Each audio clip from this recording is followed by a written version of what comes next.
Oh, okay, okay, okay. You got it? Yeah, that was. Just make sure that your room is open. I mean, the room is only. Yeah, mine is on mute. I just thought to be that one. I read Okay.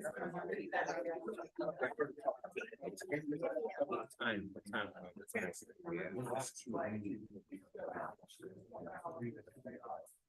And Okay, so you just want me to keep it up at that point. And then I'm trying to figure out how they see. Because it doesn't look like. So I'm like, well, maybe when I click. Okay, so they can see that. We're good. Okay, so I'm gonna just, Okay. But we're leaving as in the. Yeah. Yes, the other far end, the left bottom. That bar at the very end. yep, Yeah, so as long as the room is muted, Yeah. that's where the sound is coming from, right? I think so. Well, I turned the sound on. Okay. Your co-host seems to be able to have sound. Yes, Let's make sure. I know that I'm muted here. Yes, you are, okay, that's what I was gonna say. Yeah. have you? There you go.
Okay, I think you can start reading. Sorry about John. Okay. Jim, can we start? Okay. Good. Good morning, everybody, and happy Halloween to everybody in the room today. We're going to go ahead and get started with the October 31st meeting. This meeting will now come to order. I'd like to welcome everybody to the Charlotte Unified Development Board of Adjustment on October 31st, 2023. My name is Douglas Wilson, and I'm the chair of the board. Also sitting on today's board is Deborah Dryden, Hamilton Court, John Floyd, who is an alternate, Amy Sun, Marsha Williamson, and Kevin Shea.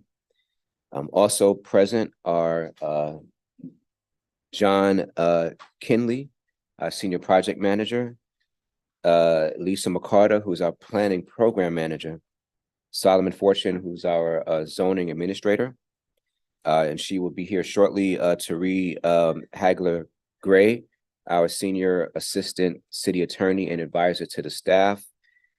We also have Jill Sanchez Myers, our Senior Assistant City Attorney, who is an advisor to the board. And we also have our clerk to the board, who is, yeah, April, I was trying to find you, is April, and Candy Thomas, who is also our court reporter. Each of today's hearings is a quasi-judicial evidentiary hearing. That means it is like a court hearing. State law sets specific procedures and rules concerning how this board must make its decision. These rules are different from other types of land use decisions like rezoning cases. The board's discretion is limited. The board must base its decision upon competent, relevant, and substantial evidence in the record. A quasi-judicial decision is not a popularity contest. It is a decision constrained by the standards in the ordinance and based on the facts presented. If you will be speaking as a witness, please focus on the facts and ordinance standards and not personal preferences or opinions. Parties with standings have rights to participate fully. Parties may present evidence, call witnesses, and make legal arguments. Parties are limited to the applicant, the city, and individuals who can show they will suffer special damages. Other individuals may provide testimony as witnesses when recognized by the board. Witnesses must swear or affirm their testimony. Any individual wishing to speak as a witness today was required to sign up. If you haven't done so, you can please do so now. There's a sign-up sheet over at the table over there. General witness testimony is limited to facts, not opinions. For certain topics, this board needs to hear opinion testimony from expert witnesses. These topics include projections about impacts on property values and projections about impacts on increased traffic. Individuals providing expert opinion must be qualified as experts and provide the factual evidence upon which they base their expert opinion. While hearsay evidence is not specifically excluded, it is only given limited weight. The parties to each case are entitled to an impartial decision maker. A board member may not participate in a hearing if she or he has fixed opinions about the matter, a financial interest in the outcome of the matter, or a close familiar business or associational relationship with an affected person. The parties to each case also have a right for any ex parte communications to be disclosed. Ex parte communications is any communication about the case outside of the hearing. That may include site visits as well as conversations with parties or the general public. At the start of each case, any potential conflict or interest or ex parte communications should be disclosed by a board member, if applicable. These matters may also be raised by an affected party. Today's meeting will follow the order printed on the agenda. The board will hear two types of cases: applications for variances from regulations in the zoning ordinance or UDO, and appeal of the Historic District Commission decision. The order of the regular agenda will be as follows. All parties who plan to give testimony must be sworn in. A zoning staff member will present a summary of the variance request or the decision being appealed. The board may question the staff member, and then the applicant may question the staff member. The applicant presents their testimony for the case.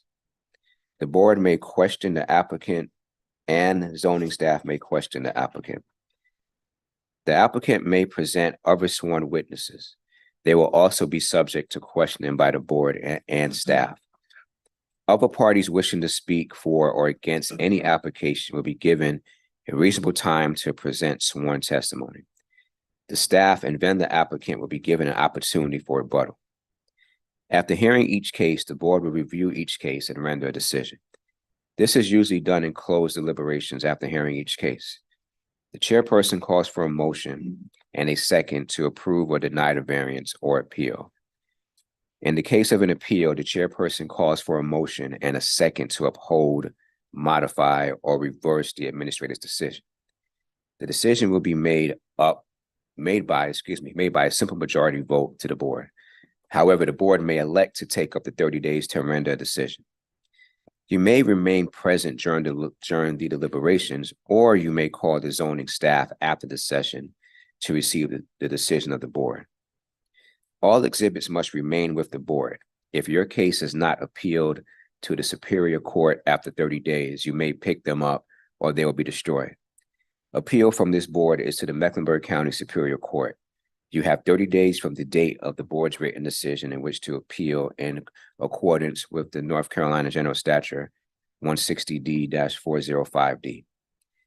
In order to receive a written copy of the decision, any aggrieved party must file a written request for a copy of the board's decision by filling out the form, which must be filed with the board's clerk or chairperson at the time of the hearing of the case. Okay, so with that said, we are now ready to start with our cases. We're going to move around the agenda a little bit. So first, what we are going to discuss is, I know that case number 2022-051, which is an appeal. I know the parties have wished to continue that. David Murray.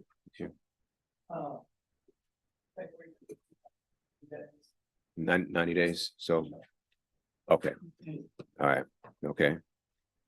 All right. Well, thank you. We'll take that up.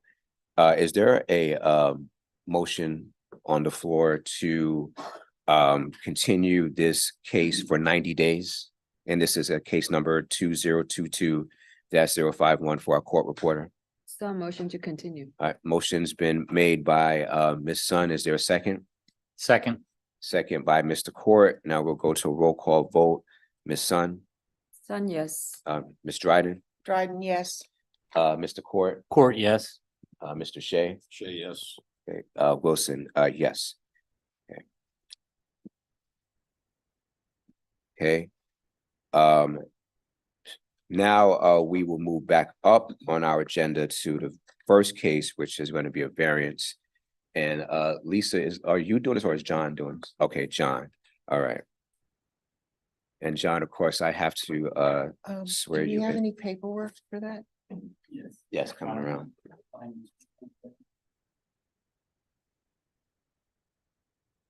This page. Have we appealed? I mean, their paperwork, the appeal paperwork? I think I'll be coming around soon. I can't find it now. Is the appeal paperwork with us? I think that will probably come around once the case comes up. Am I correct? No, We're doing the very first case on the agenda. right. 026. What I'm saying is I don't have any of this paperwork that goes with it. All I have is Oh. what Do we have that the application. I don't have the application. for the first case?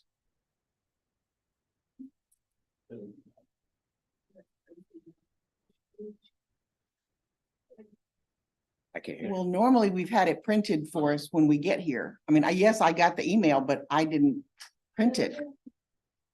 Okay, all right. I'll pull it up. Okay. No, I mean, I don't want to delay things, but I do normally like to see what the appeal looks like before we Okay, All right,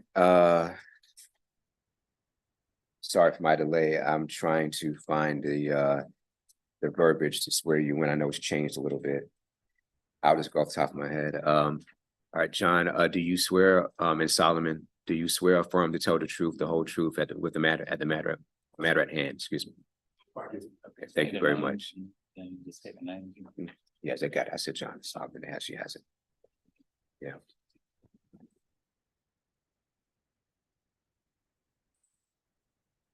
I'll give you all a few minutes to look over the findings. Real quick, I'll just introduce the case. This is a case of variance 2023-00026. It's requesting a zoning ordinance 2.5-foot variance from the required 22-foot setback to locate a utility structure. It's by Stonewall Tower Development LLC for 600 South Tryon Street. And I'll give you all a couple of minutes to look over those findings.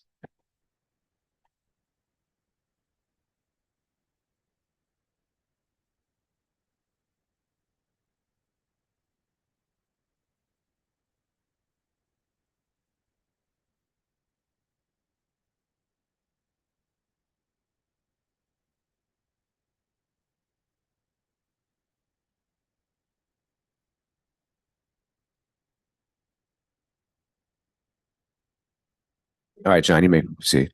All right. Go on to the next slide. This is the exhibit 1. It's the vicinity map. It's in Uptown Charlotte. Next slide. Exhibit 2 is the zoning. It's currently zoned UMUD optional. It's Uptown Mixed Use District optional. Exhibit 3 is just an aerial map of the site. Exhibit 4 is a close-up aerial. Exhibit 5 is a bit of background. So the zoning ordinance requires in section 9.905, utility structures must be behind the setback in order to leave the sidewalk clear. So this dashed line here is the setback. This is the original approved plan, and you can see that this is where they had originally planned to locate the utility structures. As you will hear, and we get further along in the discussion, the location of this utility structure had to change because of policies changes with Duke Energy. And so this is the proposed gas meter location, and it does encroach into the setback.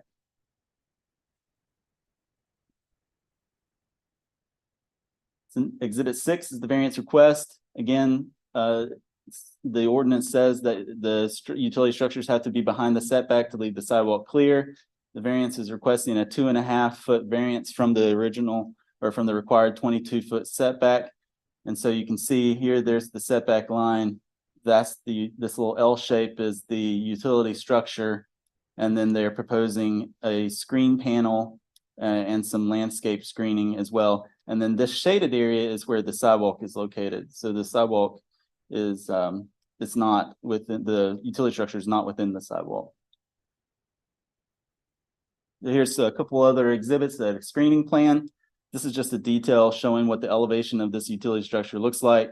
Basically, it's some gas regulators and piping. This is showing the garage door exit. And there's a pedestrian warning sign that they propose to install as you're exiting the parking deck. And then this is the screen panel. It's laser cut, so there's visibility through it, and then the landscape screening that they propose to have on either side of the drive. And then this is just a top-down view, again, showing the exit drive, proposed signage for pedestrians or warning about pedestrians, and then a close-up detail of the gas regulator and the encroachment into the setback, and then the screen panel that would screen that structure as well. This is the criteria for granting of variance, exhibit number 8. Exhibit number 9 is the considerations. Staff supports the requested variance with the applicant's proposed conditions of approval that low-growing shrubs of at least 24 inches, but not more than 30 inches, and a laser cut screen shall be provided to screen the gas regulator, and that pedestrian warning signs be installed at the exit driveway of the deck. Unnecessary hardships would result from the strict application of the ordinance.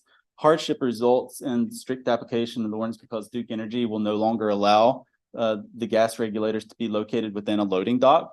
The applicant states that other components of the gas assemblies, such as gas meters, are not being required to be relocated by Duke Energy, and those will be compliant with zoning. The hardship results from conditions that are peculiar to the property.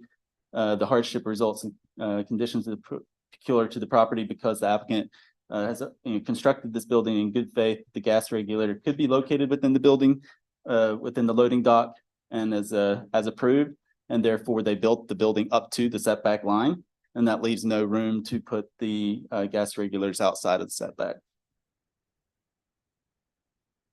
The hardship did not result from actions taken by the applicant or the property owner. The hardship results as changes to Duke Energy's requirements for gas regulator locations. And the variance is consistent with the spirit, purpose, and intent of the zoning ordinance, and that public safety is secured and substantial justice is achieved. The gas regulator is not within the sidewalk, and so that leaves the sidewalk clear for pedestrians. The applicant proposes to screen those gas regulators with plantings that would not exceed 30 inches and an ornamental laser cut screen that would be 50% open. The proposed variance will uphold public safety.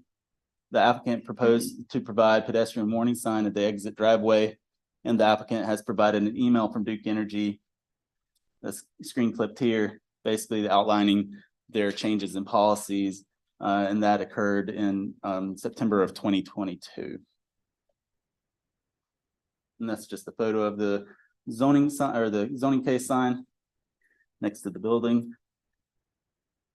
And that's it for that case.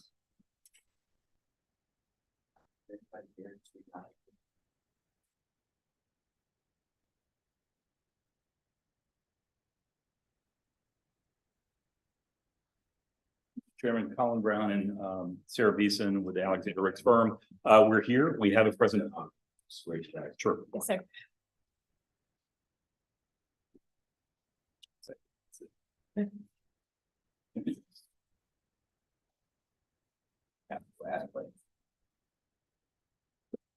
It's not a recommendation, and you're actually not supposed to hear about it.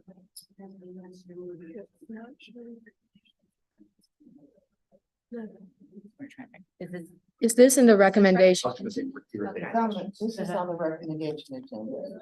This is on the regular, we are supporting it, but on the regular, you might have to. So is there a recommendation agenda? I just saw that the paper today doesn't. Okay. All right. Thank you.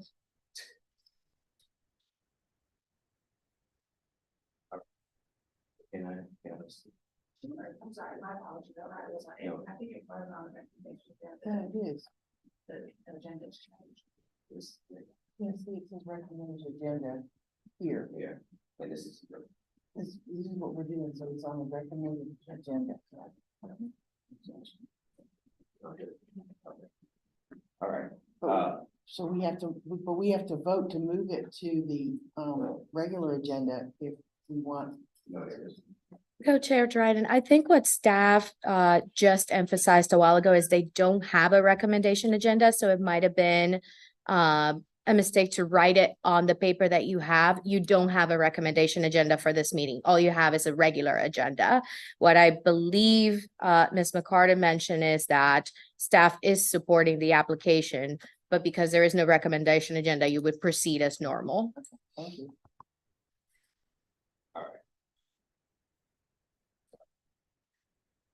For the court reporter, can you please state your name? Colin Brown. Okay, Sarah Beeson. all right.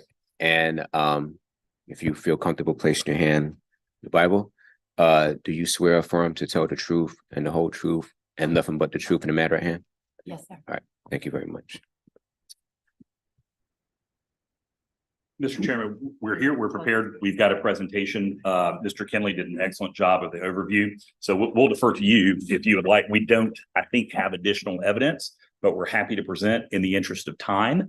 If you would rather just, if you have questions, ask. If you'd like us to make the presentation, Ms. Beeson is prepared to do that.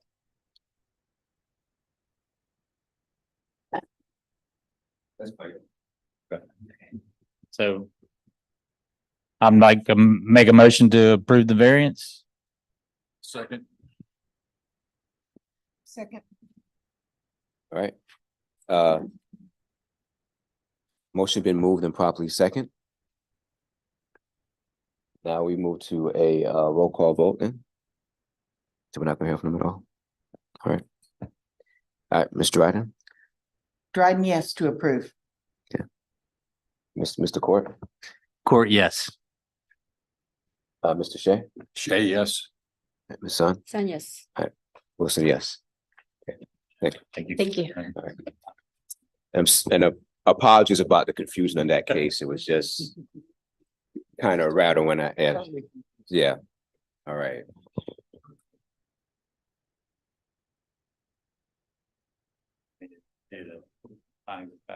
Yeah. I was just trying to find it. And I make a motion to approve the findings of fact and conclusions of law. Motion been moved to approve the finding of facts and conclusions of law by Mr. Court. Is there a second? Second. Who seconded? Shay. Shay, okay. I second by Mr. Shea. Now I move to a roll call vote, excuse me, Mr. Shea, Shay, yes. Mr. Court, Court, yes. Ms. Dryden, Dryden, yes. Ms. Sun, Son, yes. Wilson, yes. Okay, our next case on the agenda is case number 2022-077.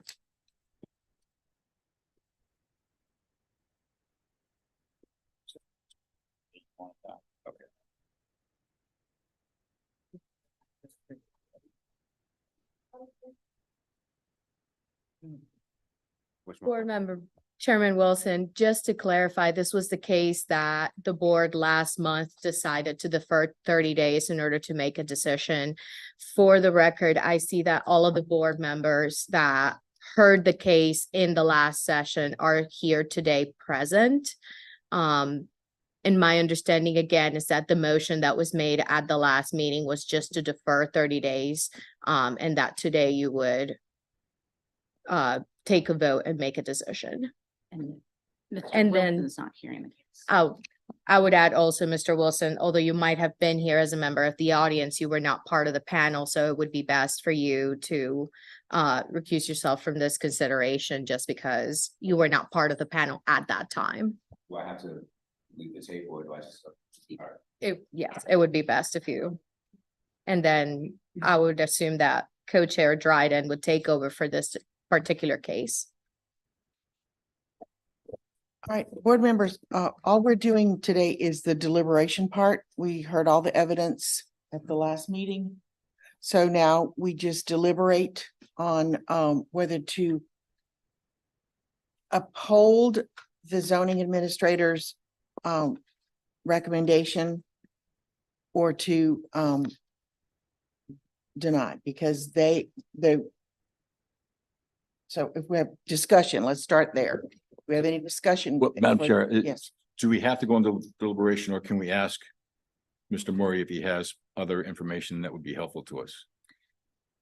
I believe all we did was defer the decision. We didn't defer for further information. I think I was one who requested the deferment because I wanted more information. And the only person that might have that would be the builder or Mr. Murray at this point. If I remember correctly, members of the board, the motion that was made on the table was just to defer. It wasn't to wait to hear more information. However, it is up to the board if you would like to reopen the hearing to hear any additional information. That would be up to you to decide. I'd like to do that if we could. Board, what do you think? Want to reopen? All right. Do I need to vote on that? To reopen the hearing? It would be best, just because, again, the last time your Right. decision was just to Just to defer, delay it not for 30 days. necessarily to continue the case. So it might be best to properly motion and vote on whether or not you would like to reopen the case for additional evidence. So I'll make a motion to reopen. All right, do I hear a second? Second. All right, so Mr. Shea has made a motion to reopen this case. and Ms. Sun has seconded that. All right, Mr. Court, Corey, yes. um, Mr. Williamson, Williamson, yes, Ms. Sun, Yes. Mr. Shea. Say yes. All right, Dryden, yes. Okay, so we will reopen the hearing. All right, Mr. Shea, now what is it that you want to, I would like to know if Mr. Murray or if the builder is here, if you have either the residential plot plan that you filed with the permit application or the as-built survey you filed for the certificate of occupancy. Those were in the presentation. No, they were not. They were not. The residential plot plan is what the builder fills in and applies for the permit. No, it would be a permanent document. It was in the permanent document. Yeah, we showed that last time, I believe. You know, they had a condo plat. That was. The condo plat was the as-built plat. That was in the presentation. Yeah, but that had the driveway on it that you added, correct? Yeah. So that was, you added that after you found the problem. And that was after you got the certificate of occupancy, correct? I can't remember the timing. When did you add the driveway to the side? Mr. Murray, Oh, sorry, yeah. I would recommend to the board that if you are going to hear additional evidence from other members of the public, that they be sworn in prior to Sorry. any additional questions. No worries. okay, all right. All right, Mr. Murray, if you'll state your name and spell it for the court reporter. David Murray, MURRAY, represent the petition. And sir, you'll state your name and, all right, and do both of you swear and affirm that to tell the truth, the whole truth, and nothing but the truth in this matter? Okay, thank you. Do you remember the timing for when the side driveway was constructed? That was the question. Well, it was right at the end of the bill. Board. And it was put on so it was put on a condo plat. We had to file a condo plat because it was a duplex condominium and submit it to the city. And it showed that the sidewalk, it showed the driveway, it showed the encroachment at that time by the overhang or part of the building. And that was submitted to I forget which department you have to submit that to, but this by the city, it's the part of the planning or zoning department. And that was signed off, approved and recorded. And that was before the CO? That was, yes, I believe we have to have that before we get the CO. Solomon, do you know if that's, I'm going to bring Solomon into this. What I'm getting at is that there are two places that I'm aware of that the argument you guys are making is that the city dropped the ball because they should have caught this. There are two places that I'm aware of that zoning can catch it. One is when you make the application for permit, Right. you draw up a residential plot plan and you show your dimensions. If the city missed it there, then I think that's an Right. interesting point that we should look at. That's correct. Or before CO, if the as-built survey shows those dimensions and the problem, Yeah. then the zoning, that goes to zoning before they get Done. their CO and Yes. they have an opportunity to catch Yes, it. it was permitted with the flat plan like it was. With the garage in the same place. For the building permit. And then it was approved with the condo plat. Shown with all the detail on it. Sidewalk, driveway, encroachment. And approved and recorded. Well, at the time it was caught. Was the attorney, the closing attorney, well, we saw it then, but. The surveyor saw it then, he brought it to my attention. He said, well, we'll submit it and see what the city says, so we submitted the condo plat as is. Existing, and it was approved, signed on. And we recorded it, and then we went to closing. And the closing attorney brought up the issue about title insurance. With an encroachment there. So that's how that all became about. And myself, I felt the obligation to disclose this to my buyer. And I disclosed it to my buyer. and, you know, kind of opened up the box. And so they didn't want to close on it until we filed for a variance. To get a Understood. variance, but they went ahead and closed on it anyway. And that's what happened. So the only thing that I'm not clear about is the timing of that survey, the plat that was recorded. Whether that came before the CO or after the CO. I'd have to research that back. I cannot recall. I think you have to have that approved before you get the CO. The plat has to be approved. Yes, that's my thoughts on it. I'm pretty sure about that, but somebody can maybe comment on that for sure. But I'm pretty sure that's the process we had to go through. Solomon, do you know the answer there? Thank you. Mr. Fortune, I don't believe the court reporter heard your answer. Sorry. Yes, you have to have that plat before you get that CO. Wow. Thank you, Madam Chair. Any other questions from the board for? And you have a CO now, right? Yeah, there's tenants in both sides of this duplex.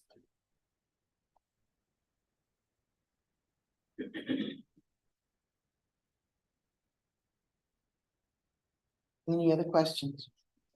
So I guess I gotta be, so on the staff side and from the permitting side, I guess to say what happened is when that plot plan was shown, it was shown that there's meeting requirements. So obviously, when you submitted the CO, it was still meeting the same requirements. Staff would have no reason to turn it down. So now suddenly we find this error. So putting it on staff, saying staff should have caught it. It's kind of staff's in this case really too, when the permits that you submitted originally back, your final as-built, staff would have gone back and said, oh, this is wrong in the field. Right.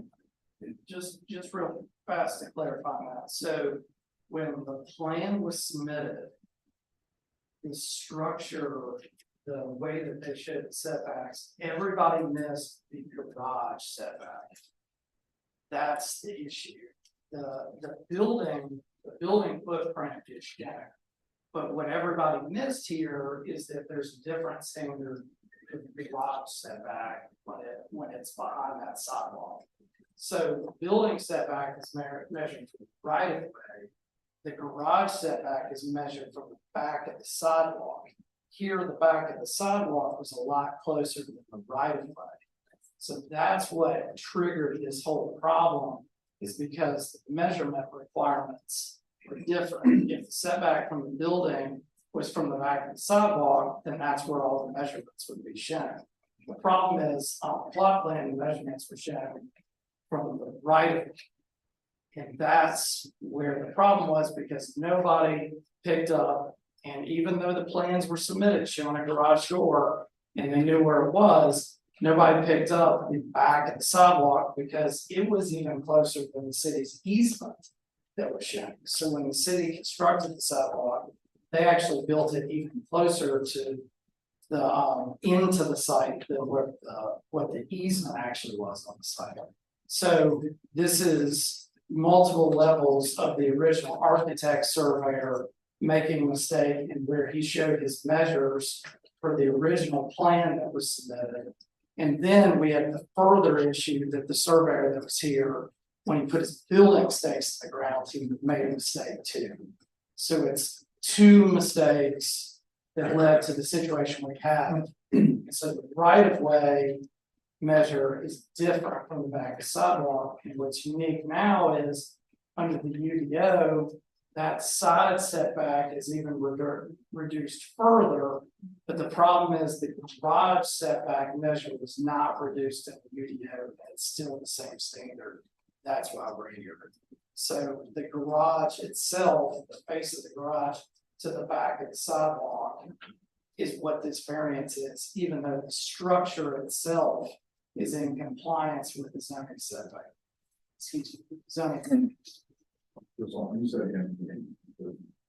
That shouldn't cause this, wouldn't catch it because the permit and the file match.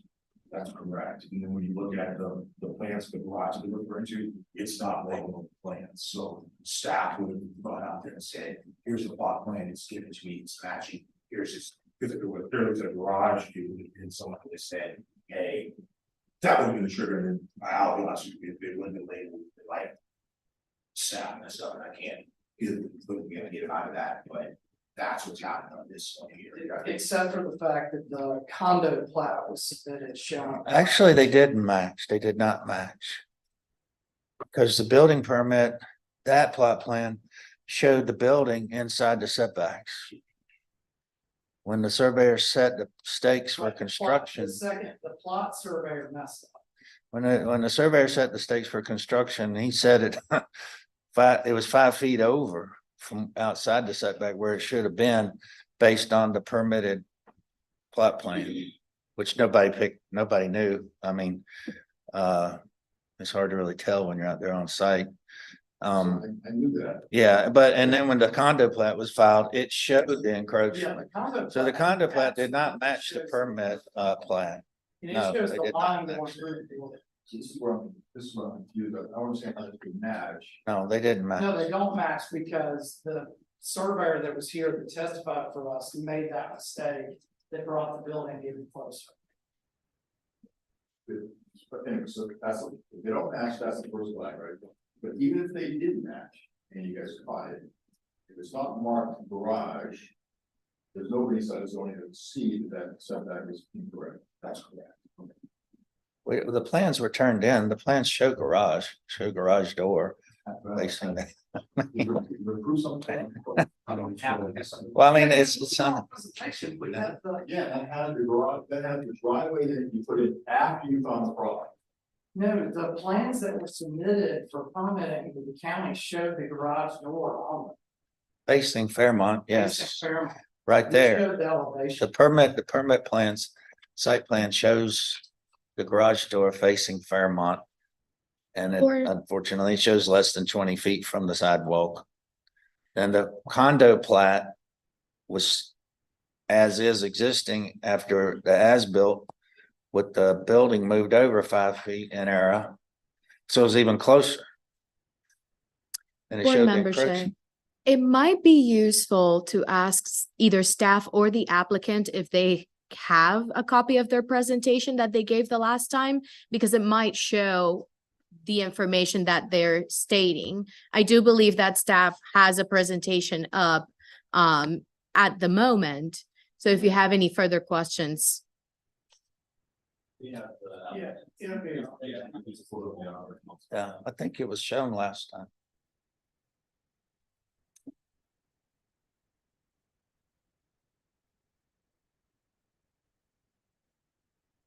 I know David had it on his presentation.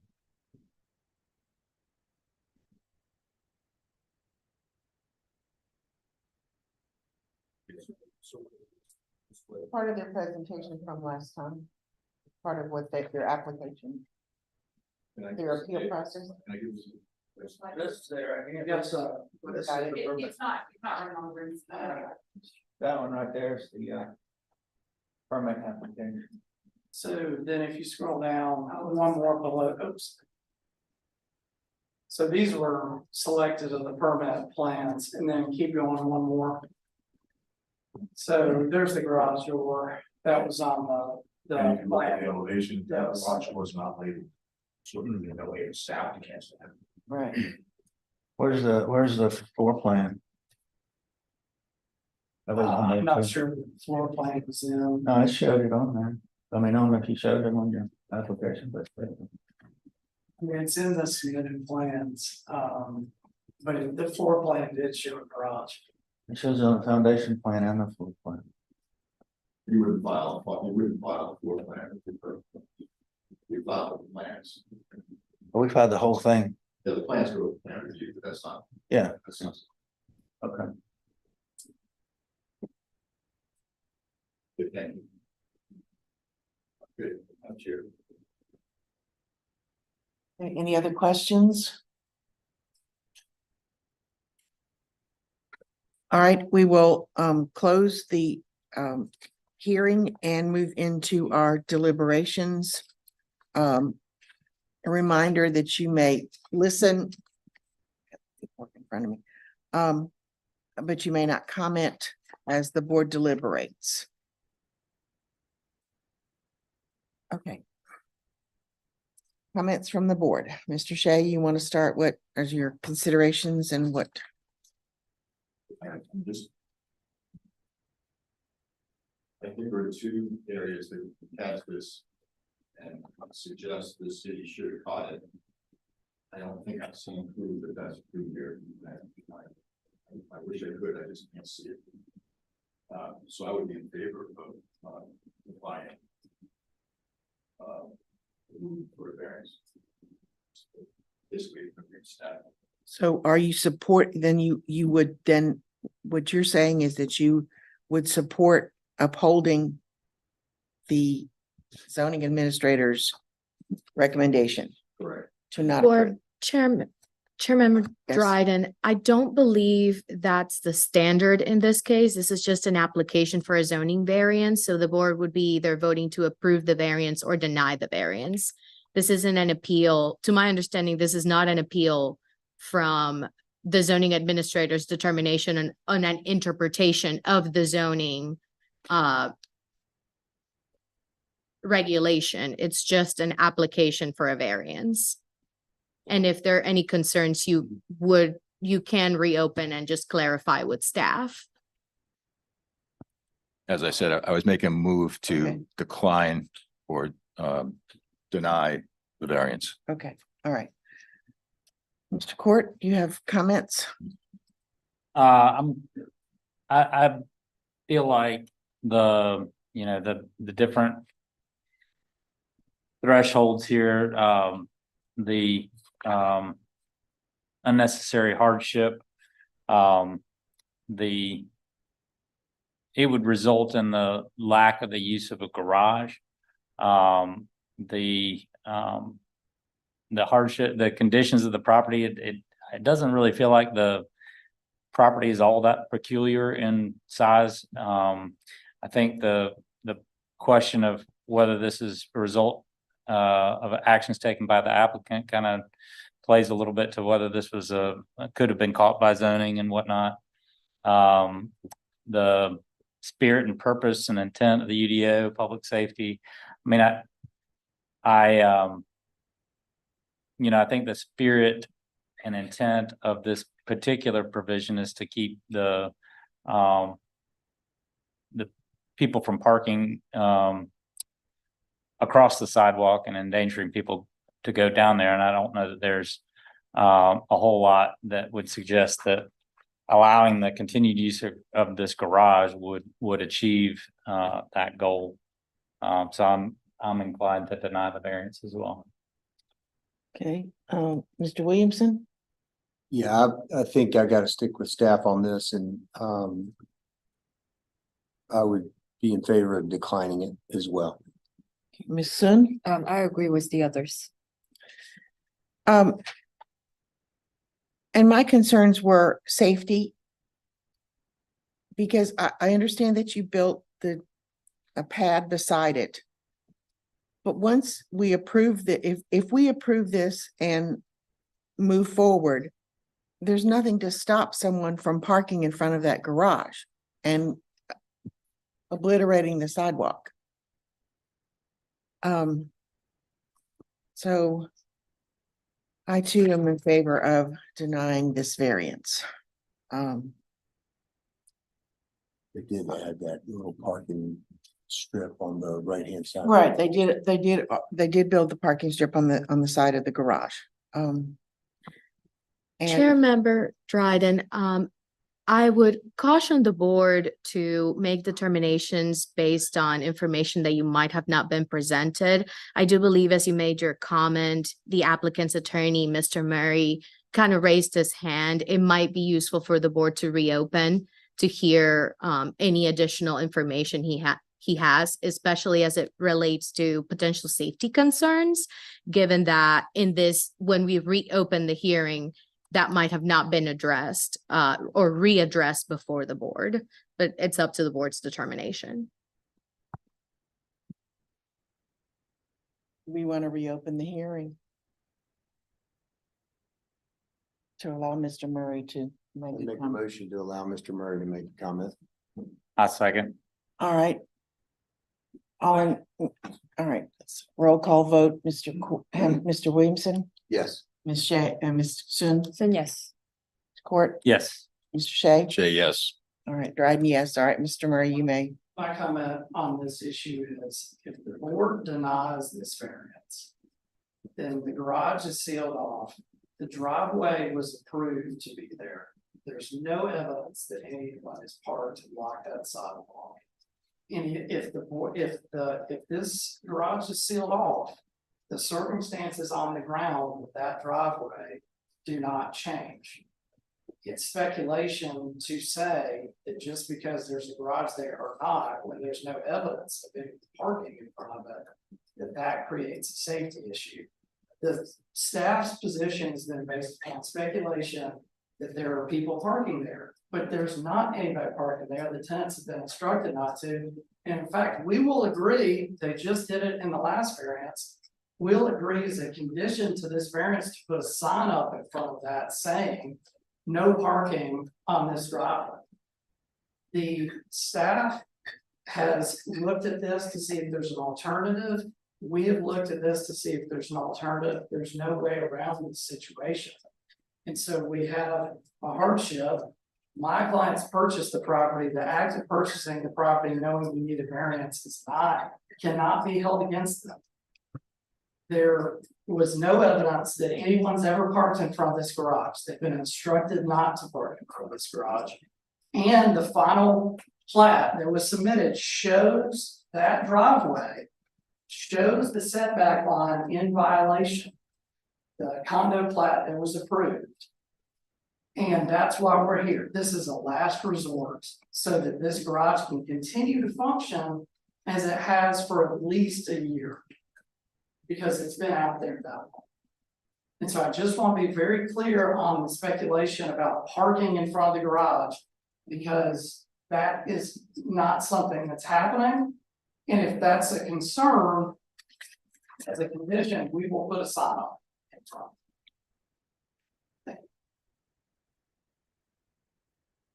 Chairperson Dryden, I would, in the interest of fairness, give the opportunity to staff if they have any additional comments or answers before you close for deliberation one more time.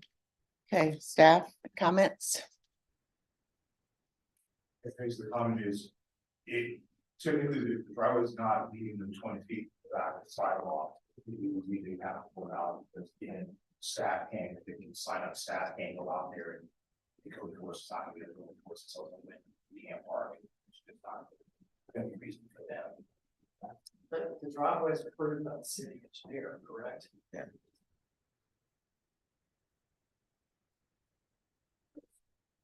You're saying approved by the city engineer.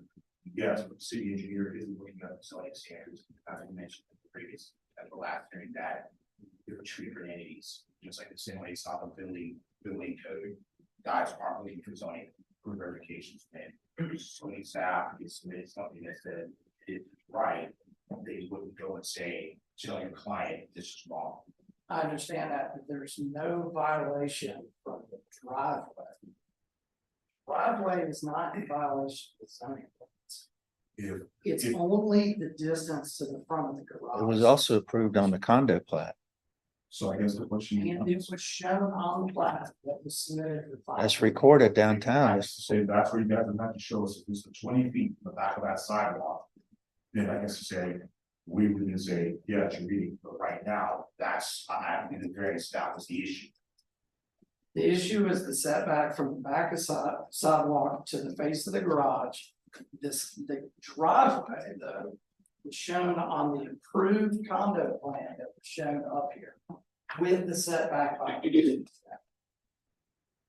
Well, the garage, that's correct. Okay. So what I'm trying to do is circumstances would not change if the garage was sealed off. And I guess that's what we'd have to do and see when someone out here shows that you're meeting that 20 feet because that driveway back. Because even when we build single family homes, we wouldn't allow someone to put a driveway pad and say, I'm getting this driveway pad, it's smaller, and being able to block the sidewalk, and I think that's the issue.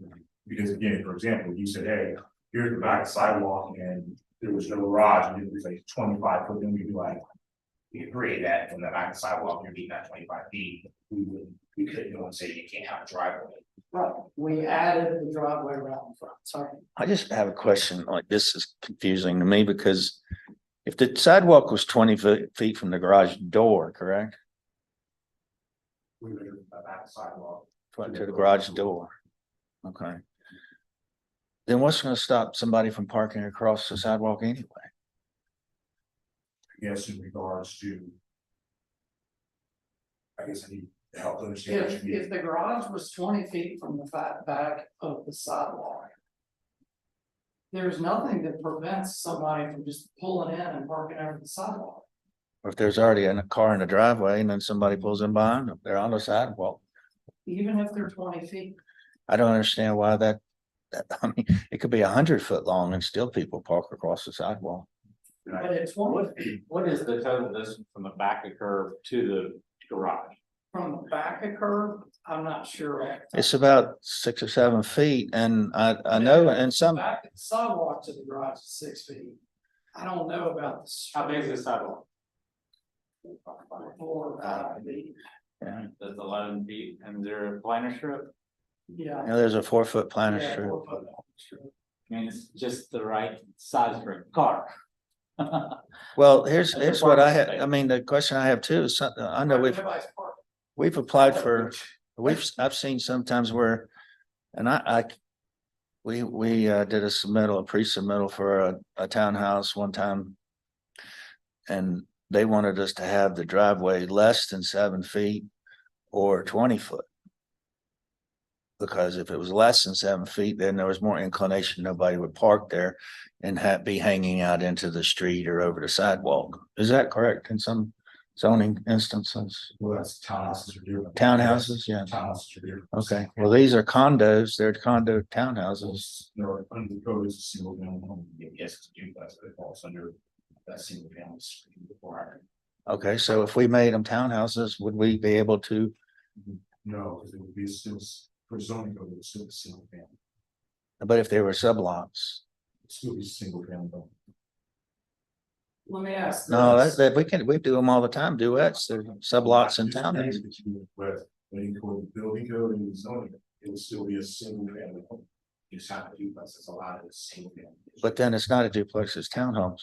It would be a duplex for us in zoning code. You would still have that. But we just went through that just yesterday. I guess I- We had to change the plat to say not duplex, but change it to townhomes because there were sublots. That on in the zoning district, in the single family zoning district, it would be duplexes allowed on a corner lot, corner lot, it would be 20 feet from the back of that sidewalk to face the garage.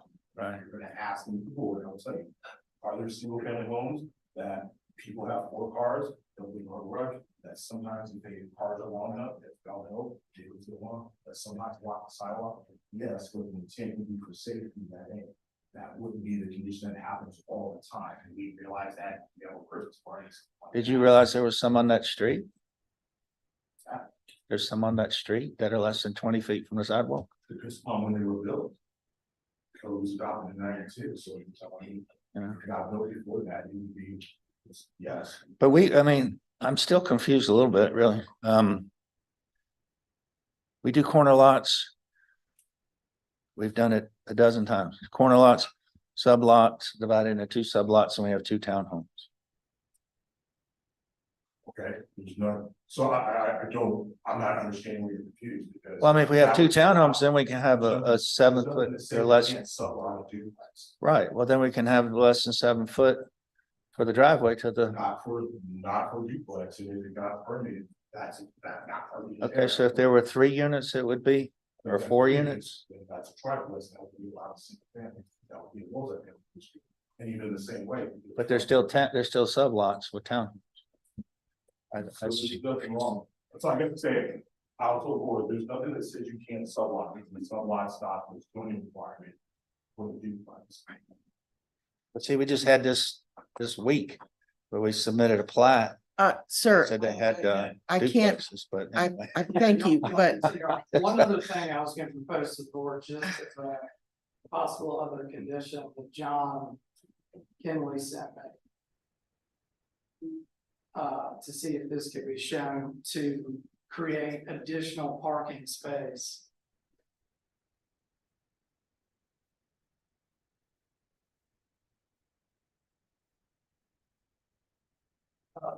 This is what the city had sent to me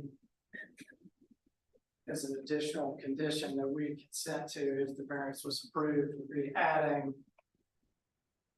this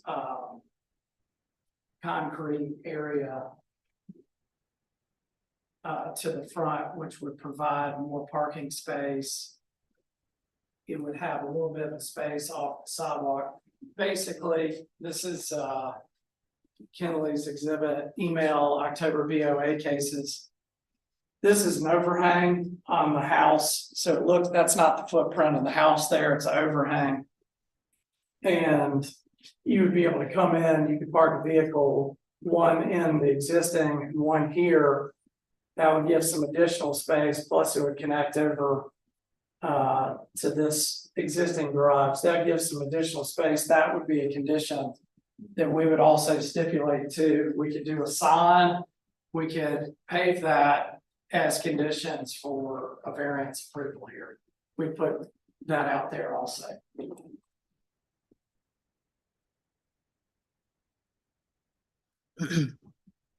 Chairperson Dryden, I would suggest to the board that unless there are any additional questions about subjects that have not been covered by the previous discussion or the presentation of evidence at the last time, that the board consider closing for deliberation.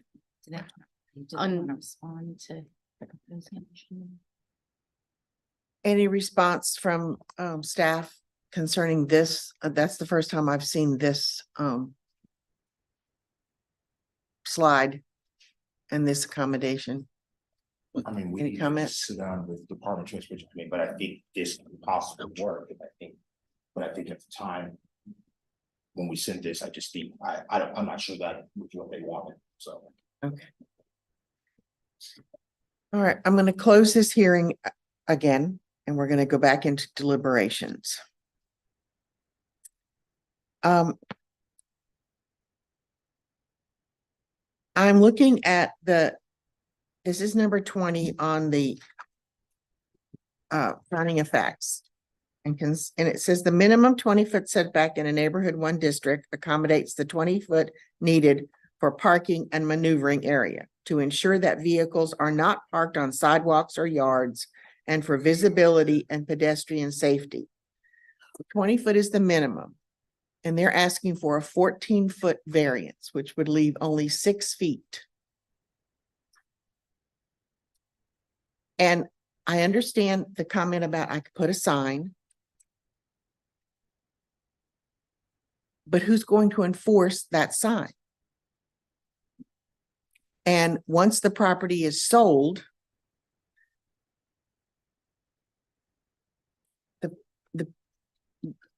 you cannot guarantee that somebody will park or won't park. It's a what if. We have to deal with what is.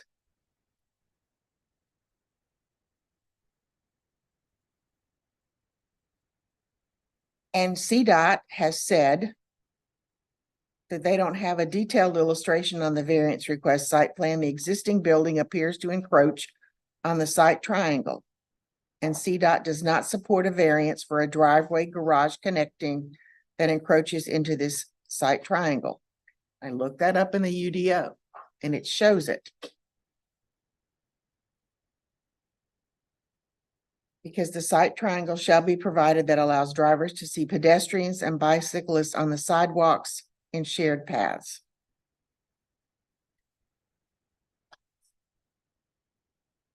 If it was, I'm concerned about the 14-foot encroachment. I get it, guys. You don't want to have to do this. But ultimately, your person who did the stakes made the mistake. Yes, it didn't get caught, but your guy made the mistake.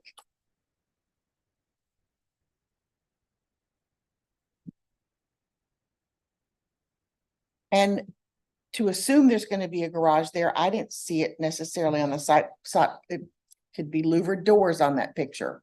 Now you put a sign that said it was a garage, but I wouldn't necessarily see that. So for me, I'm still going to support a denial of this.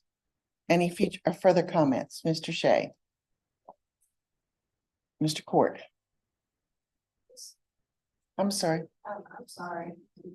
I'm speaking to the attorney for the deliberations, but. Of course. Did have a representative of the C back here. And I didn't aware of that. And so if you want to get some more information, because our administrator said had not had a chance to discuss the alternative or condition of proposed to see that. But we do have some more information about that. So that is an option because I think it's staff and the petitioner can agree to the condition on the variance, and that may be a path forward. Thank you, Ms. Hagler-Gray. So members of the board, I would just remind you, the last time when this case was heard, I do not believe that a representative from CDOT was present. No, was not. Staff presented you with some communications from them, to which Mr. Murray had objected as hearsay.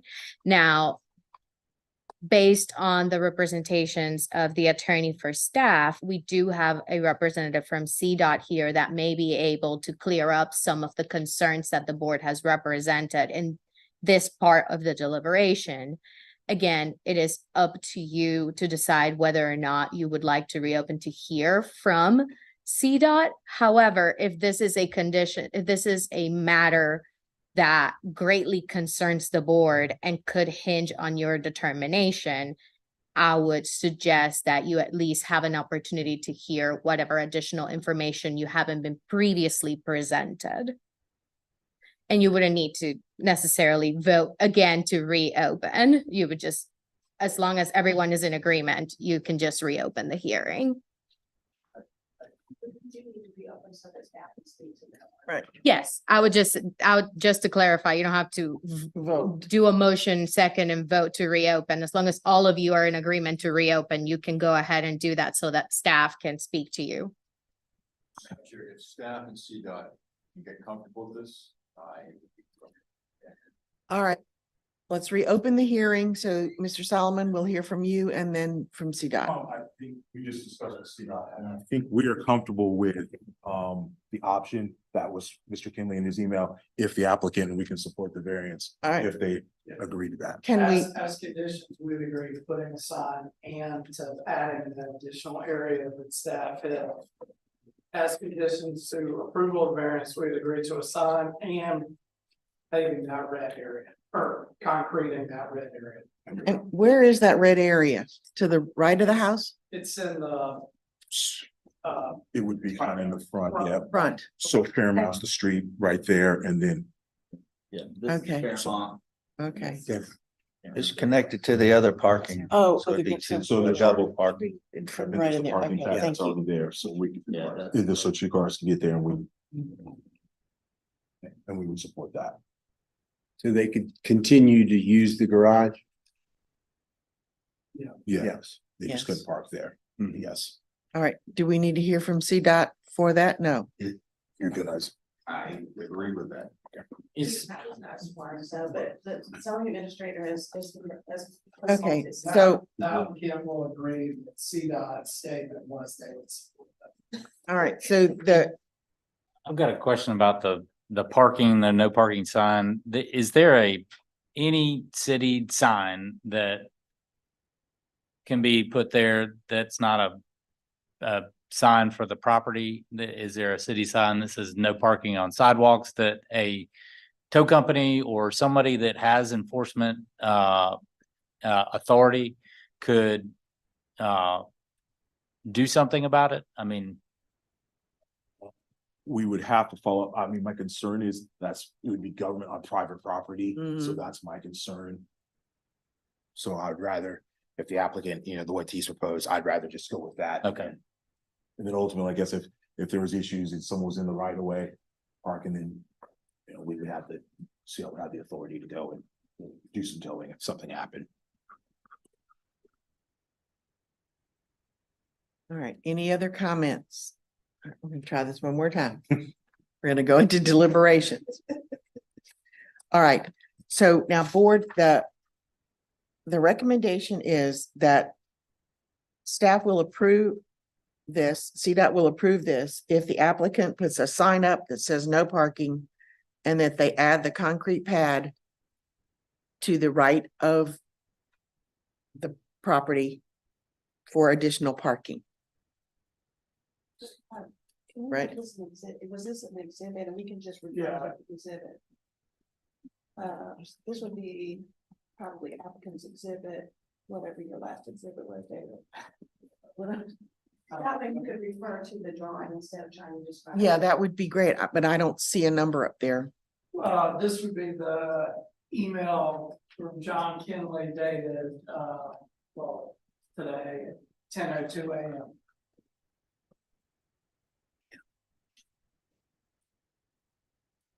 Okay, so we're gonna reference the email from 10/31/2023 Hold on. from John Kimmerly. Okay. Okay. All right, are we ready for a motion and a vote, board? Do we have, a redrafted, findings of fact? Did you bring that last time, David, the Yes, he did, but conclusions of law and findings? I have mine, but it doesn't say anything about what we're changing here. Yeah, we can add the conditions to that. Okay.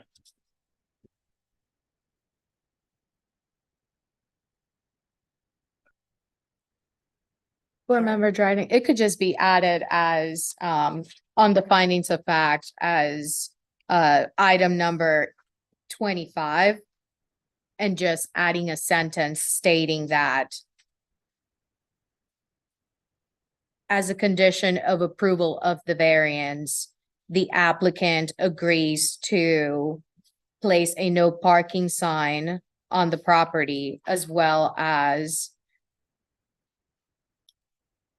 pave a concrete pad as explained on the email from John Kingley 10/31, and I can work with you all to draft just that additional item. Okay. But I don't, let me see.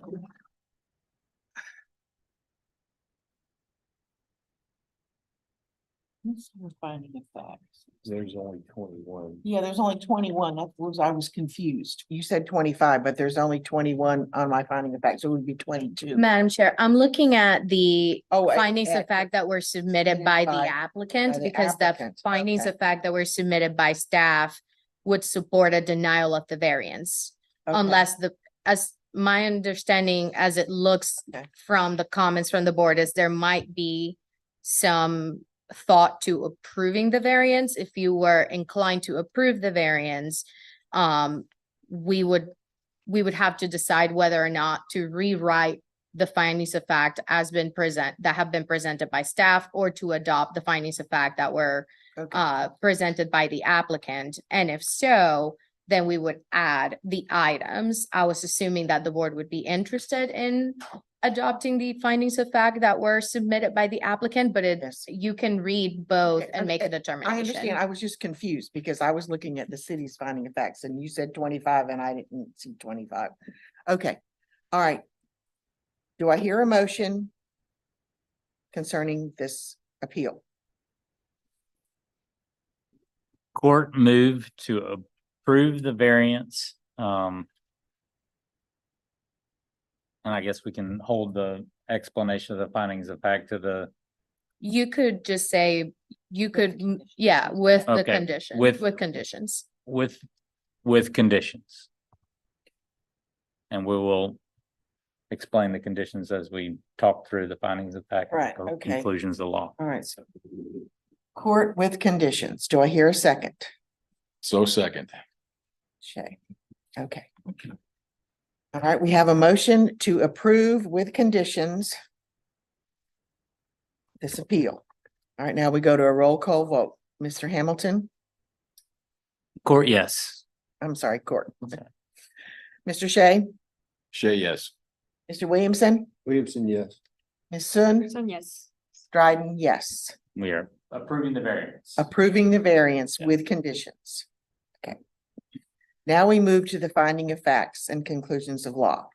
Now, board, do we want to use the applicant's finding of facts and add in the wording? I would move to approve the applicant's findings of fact and conclusions of law with the addition of, the requirement, number 25. Right. And will you help us with that? What did you say the wording should be for that? Sure, I would propose it to read this way. As a condition of approval, the applicant agrees to place a no parking sign on the property and to pave additional parking as demonstrated by the email from Mr. Kinley on October 31st, 2023 at 10:02 a.m. Does that suit everybody? Okay. Any,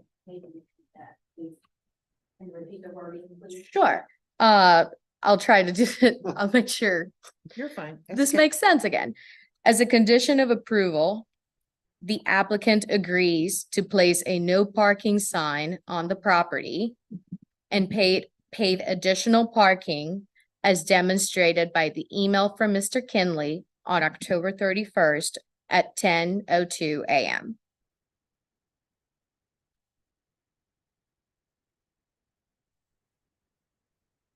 Okay. Right, so that will be number 25. And we need this, I guess we need a second. Okay, so Mr.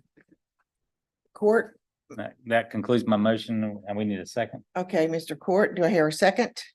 Williamson, second. Williamson, second. Right, roll call vote. Mr. Williamson, Yes. Ms. Sun, Yes. Mr. Court, Court, yes. Mr. Shay, Shay, yes. Dryden, yes. The variance has been approved and the finding of facts have been amended. Thank you for your patience with this. I hope this a good discussion. Thank you, gentlemen. And Madam Chair, if we could take a 5 to 10 minute break, we'll have to kind of transition some staff All right. members. The board will take a 10-minute recess. So back at about 10:30. Thank you very much.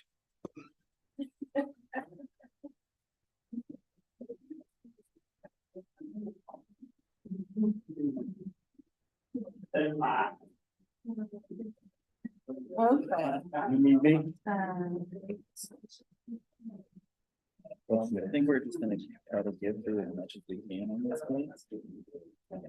See if we can make it through it or not. Okay, Is this one next? Liz, can we make sure that we get copies of the appeals starting next month? But do you need me to vote? Please? And I think it was.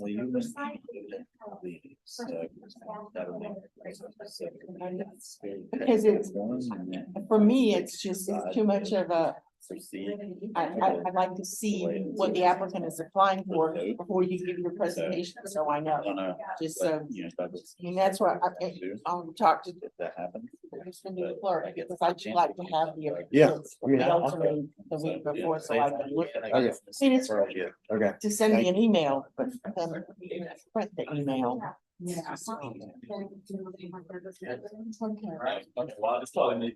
y'all.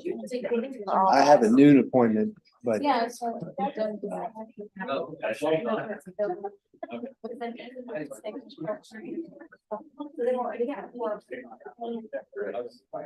you good? So I'll take off. Okay. All right. Yeah. are you, Marshall? Good, how are you? Doing well, thank you. I'm not sure the historic commission wants me to hear this. So. I think they're- Yeah. Some painting. Well, to me, the character of the neighborhood has always been. We've always gone against the character of preserving the character of the neighborhood because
Yes.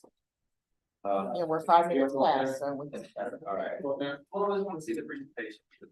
Hard to see. Oh, okay. They can.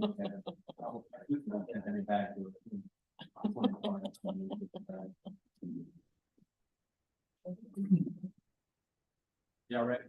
We have all the staff necessary to be here. We have staff here and okay, good. So the next item on our agenda is an appeals for case number 2023-037.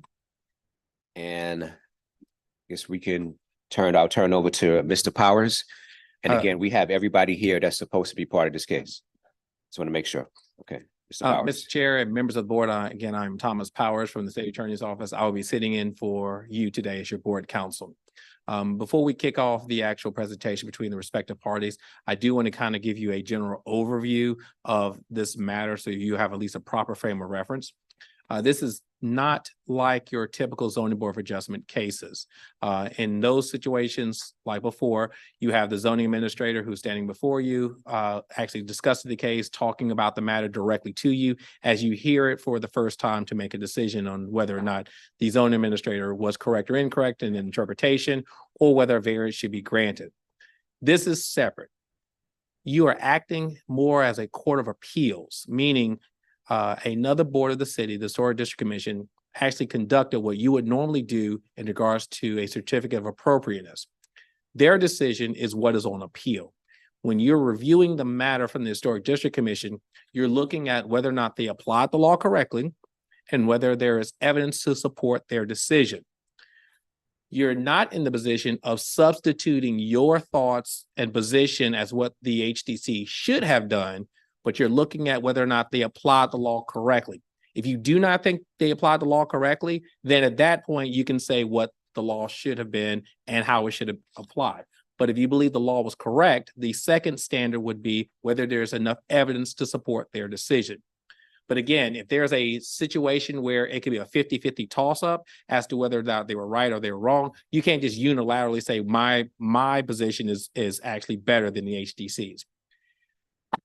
Based on the situation, you'll have the parties to respectfully argue their positions, but ultimately what you'll be doing in this instance is you'll be making a decision that says the following. Either you affirm the HDC's decision, you reverse the HDC's decision, that means in full, or if there is issues of concern that you believe prevents you from making a clear affirming or clear reversal, you may have the authority based on the situation of remanding it back to the HDC for further discussions in that matter.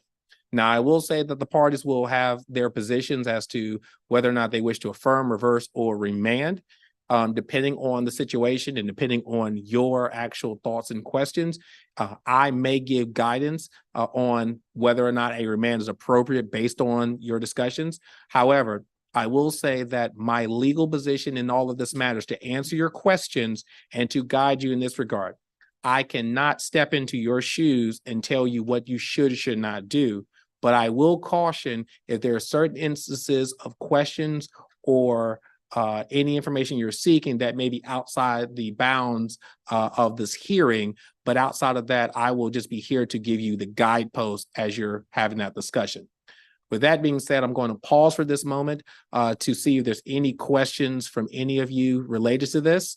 And also just to make sure for the purposes of the record as well, that you all have had an opportunity to review the actual transcript of the HDC prior to engaging the parties. So let me just at least show for the purpose of the record whether everyone has had an opportunity to review all 287 pages.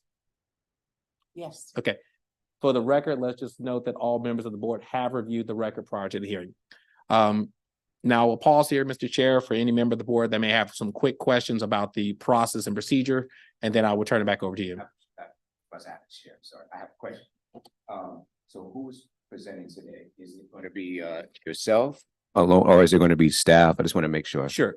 Great question. Yeah. So it will be two parties that will be presenting today. It will be the HDC as well as their counsel will be a part of that presentation, because again, you'll have the HDC counsel as well as the HDC administrator. The full board cannot be here for that, but typically the administrator is representing the board in her capacity as their actual point of contact. You'll have the attorney for the HDC primarily doing the presentation and argument. You also have received from the HDC a memorandum of law that outlines their position in that regard to kind of at least frame some of the discussion from the HDC's perspective. On the other side will be the party who is actually appealing in this instance, who is actually represented by Moore and Van Allen. That is over my left shoulder here. That party will actually present themselves as to why they believe the HDC decision is inappropriate. And they would then, again, through their counsel or other representative, actually make that argument as well. Again, it would only be on the record that was presented to you all in that 287 pages. If there's new information that is presented to you, I will have to weigh in on that because that's not something the HDC had in its purview at the time of their decision.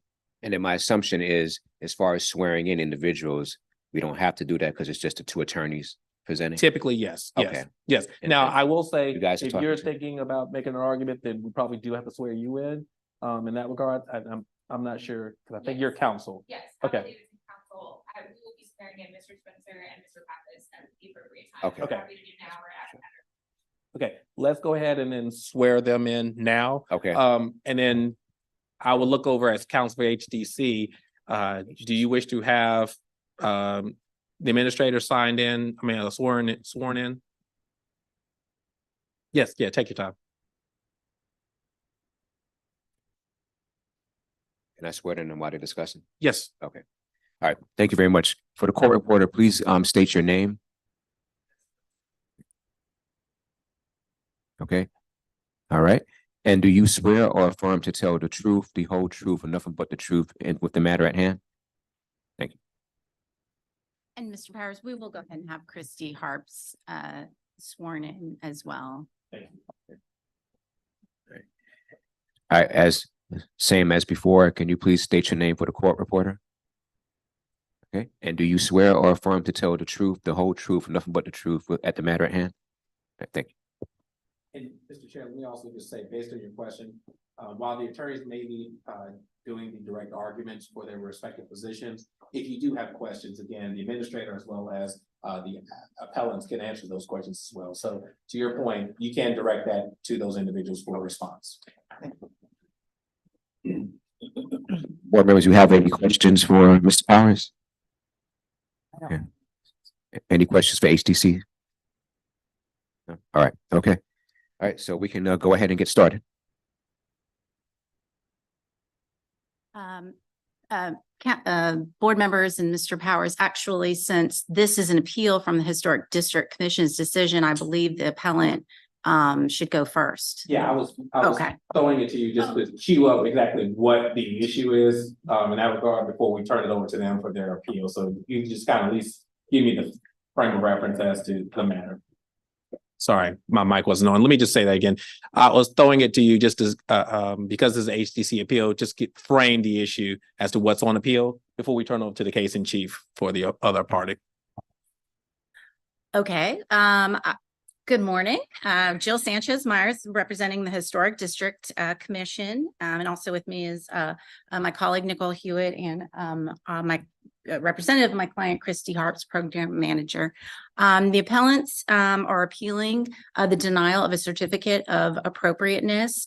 They requested to paint previously unpainted brick on an existing structure.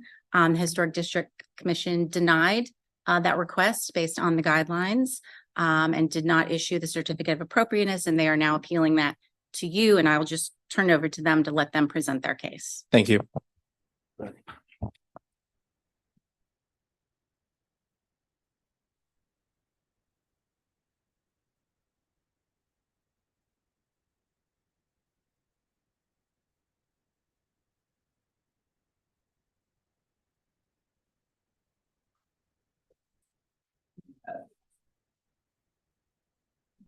Thank you. Good morning, members of the board. My name is Allie Davidson. As I briefly mentioned earlier, I work with Morgan Allen, and I represent the appellant in today's proceedings.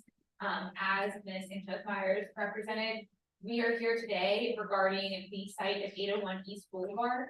Our applicant and owner, and we have a representative of which is here today as well, is Crossland Southeast, and Mr. Pappas is here to speak on their behalf. The summary of our appeal is we are appealing the denial of a certificate of appropriateness for modifications to a commercial building. The crux of this is the commercial building has been restored and renovated, all of which was approved appropriately, and at this point, we would like to paint the brick on the non-renovated portion of the building, and we'll get a little bit deeper into that in a moment.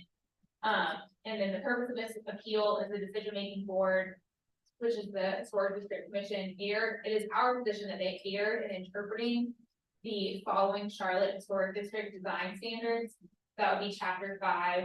And if you had your design standards with you, it would be page 5.5, standard 3, which says to leave unpainted masonry unpainted, and then page 5.8, standard 7, do not paint masonry that is unpainted. We'll go into a little bit more detail as to why we believe that those were interpreted inappropriately or incorrectly. And so to speak a little bit on what Mr. Powers mentioned to you earlier, it is our position that the board erred in the HGC or erred in their decision. And so at that point, we believe that de novo review would be appropriate. If you review the city's memorandum, I believe that they have the same approach, and we are somewhat in agreement on that standard.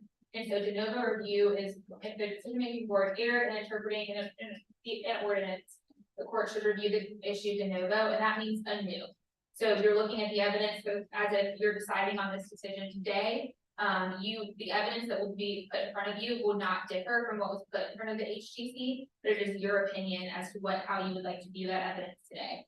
And so we can talk a little bit about that, and that's also referenced in page 5 of the city's memorandum, the same standard as we're asserting today. And that's based on these various sections. At this point, I'm going to introduce Shad Spencer. Shad is also an employee at Morgan Allen. Prior to working at Morgan Allen, he was with the city for 26 years. Most recently serving as the zoning administrator for 8 years. I believe everyone's familiar with Shad, but he will take over a portion of this presentation. So, Mr. Chair. Yes, Shad can come up, and I apologize, I got a little out of order. Prior to Shad representing, I wanted to let you guys meet Mr. Pappas. So Peter Pappas is our client representative today. Mr. Pappas, do you mind just telling us a little bit about yourself and why we're here today?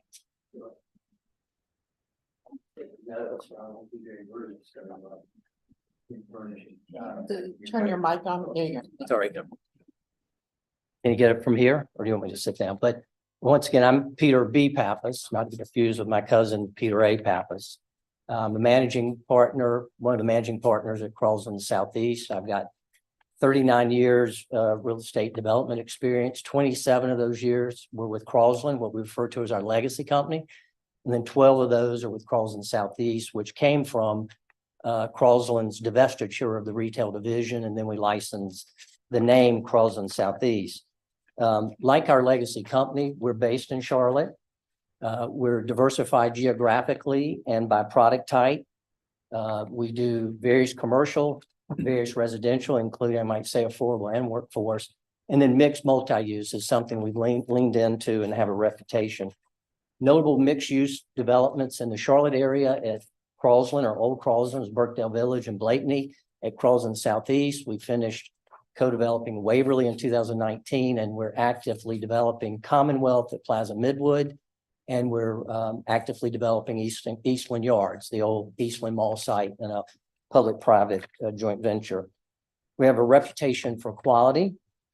We know design and community engagement and execution matter in making an impact on our Charlotte community. Of course, as a local or a hometown company, there's additional pressure to make sure we get it right in our own community or our own backyard. And speaking of community, being a part of a community was important to us when we were considering relocating from our office uptown Charlotte, where we've been several years. And the opportunity to own a building, purchase a building, especially in Dilworth, was very compelling. As we all know, Dilworth's a beautiful neighborhood, mature trees, walkable amenities. I can go down a list of all the great things. We look at it as an oasis in a rapidly growing urban core. When we became the new owners 2 years ago, we heard from some neighbors, and quite frankly, some of our own. Mr. Chair, I'm going to object to some of this information. Again, this is a hearing on the record of whether the correct decision was made at the underlying hearing before the Historic District Commission. Now, I don't mind a little bit of the lay witnesses or the people being able to come and provide some additional clarification to the board, but a lot of this factual testimony, I believe, is inappropriate. And if I may be heard on my, yeah, we're happy for Mr. Pappas to keep it brief. He plans to do so. He's simply just giving you a background on who he is and where this this building came from. This was also discussed at the HDC. This is a short background. So he'll make sure to keep it brief. Yeah, and I'll allow Mr. Pappas to finish his statement. I think it's good to hear some background for the board when we make our decisions. So if you can just keep it I'll brief. wrap it in a minute as fast as I can go. So we felt our company's interest in good design, willingness to spend additional dollars, had BB&M helping us, once again, trying to make a positive impact in the community.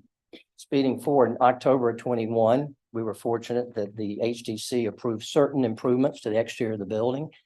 They allowed us to make significant changes to the south or the east boulevard elevation, including the form, the scale got wider, got taller, materials, introducing primarily stucco and ACM metal panels, and colors. In fact, the stucco has 4 shades. They also allowed us to significantly modify the rear. That's actually our entrance. So off the northeast corner, once again, incorporating some of the same materials we use in the front. We'll skip all that. So we knew back when we made that filing that we would file at a later date to try to get permission to paint the building. Why did we wait? We were facing a lease expiration and we knew the I'm biggest. gonna object to this information just for the record. This is again irrelevant. It's not contained in the record. It's irrelevant to whether the standards, what standards apply. Okay, if you can I'm just done. finish up the last part of your statement, and we can go from there. So we wanted to finish our improvements with painting the 1970s brick and mortar, a brick that isn't historical and has very little texture, a mortar with no contrast, making it somewhat indistinguishable. We felt both these conditions contribute to a very monotone look, and we felt painting the brick would give the building an overall unified and cohesive appearance, making a positive impact to East Boulevard and community. The request was denied, and that's why we're here today. Thank you. Mr. Powers. Before we continue, Mr. Chair, thank you so much. Counselor, just want to quickly verify, has this presentation been provided to the HDC prior to today? We emailed it yesterday. Okay. All right. So this is the first time for HDC staff you're saying that. All right. I just will just give the board just a little bit of caution. If this is the first time the HDC staff has seen this presentation, they're probably going to have a few minutes for, rebuttal in that regard, but I just want to at least make sure you're at least aware of that. I do know that the appellant has already received the memorandum, so therefore they've had an opportunity to prepare for it, just to make sure for due process purposes. I don't think it's a issue that will prevent us from moving forward, but I do want to just give you that. And I think I just saw, Counselor, did you just give a copy of your presentation to, okay. But I can turn it back over to you, Mr. Chair and Counselor. Go ahead. Thank you. And Mr. Pappas, if you'll remain up here. One second, I see April, do you have a question? I know, just the laser pointer. Oh. Yeah, I'm here, thanks. So, and board, Mr. Pappas will remain here for the remainder of the hearing if you have any questions for him at any time. At this point, I will now, who I've already previously introduced, turn it over to Mr. Spencer, who will talk a little bit more about the details of this particular appeal. Good morning. All right, we can go to applicant exhibit number 4, the next one. All right, so this exhibit is of the decision letter from the November 2022 HDC or the Historic District Commission meeting, where the commission denied the applicant's request to allow the remaining brick on the commercial building to be painted a color consistent with the building materials of the recently renovated portions of the building. The building, as Mr. Pappas stated, the building had been renovated with a new exterior cladding system per an HDC approval that was granted the year earlier in October of 2021. The paint and the masonry provisions of the building materials chapters was referenced as the reason for the denial, as you can see circled right here, where it references paint, page 5.8, number 7, and masonry, page 5.5, number 3. Next. All right, this exhibit is dealing with chapter 3 of the Historic District Design Standards, which includes descriptions of various designated historic overlay districts, including Dilworth, which is where this subject property is located. This chapter also includes descriptions of various architectural styles, including residential dwelling housing types that range from Queen Anne to bungalow to mid-century modern. Also includes multi-unit housing types, which could be duplexes, triplexes, multifamily, or townhomes. And then the architectural style that's also listed is for commercial building types. This slide will focus on the commercial building types.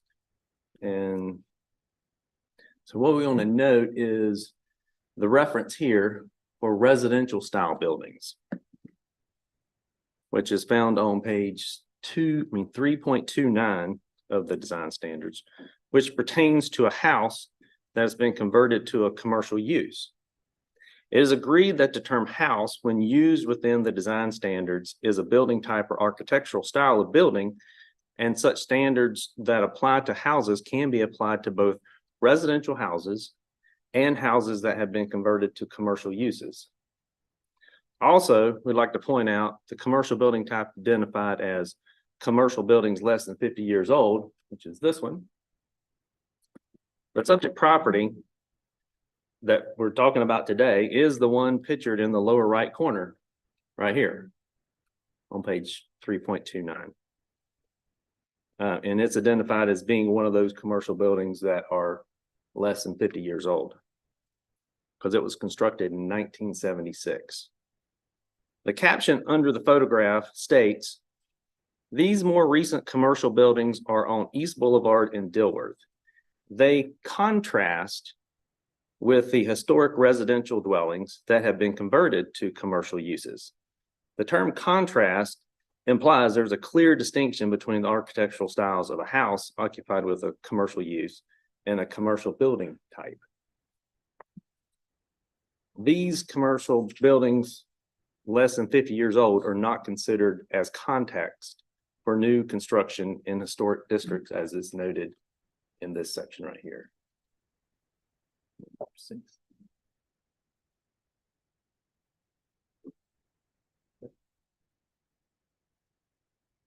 Oh. All right, this next slide is done with some other standards. The Historic District Design Standards apply to all renovated or rehabilitated buildings and new construction in historic districts. The standards for rehabilitating buildings are found in chapters 4 and 5, and the new construction standards are in chapters 6 and 7. So in this slide, chapter 4 contains standards for the rehabilitation of building elements, which includes, example roofs, porches, awnings, storefronts, and that they apply to both commercial and residential building types. However, chapter 5, there on the right, specifically states that the building materials design standards, which is the title of that section, in that chapter pertains to materials found on houses in Charlotte's historic districts. It does not reference commercial building types.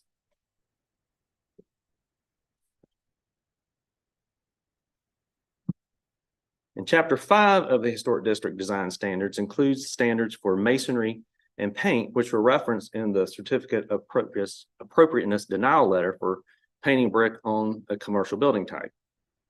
As a reminder, the introductory paragraph for building materials chapter states that this section includes information on the type, maintenance, and repair of materials found on houses in Charlotte's historic districts. The illustration examples within the masonry and paint building material standards are of houses and not of commercial building types, as you can see in the photographs over here on page 5.5, and then the photograph on 5.8. They're all of homes. It is agreed that the term house, when used within the historic district design standards, is a building type or architectural style of building, and that the building materials design standards in Chapter 5 may be applied to both residential houses and houses that have been converted to commercial uses. However, these standards do not apply to other commercial building types. Therefore, the prohibition of painting brick does not apply to commercial building types.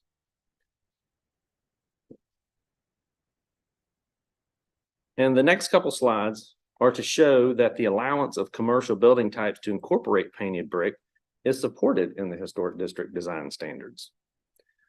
While Chapters 6 and 7 include standards for new construction and do not pertain to renovated or rehabilitated buildings, these chapters do clearly show a distinction between the standards for painting brick for new construction for residential buildings and new construction for commercial buildings.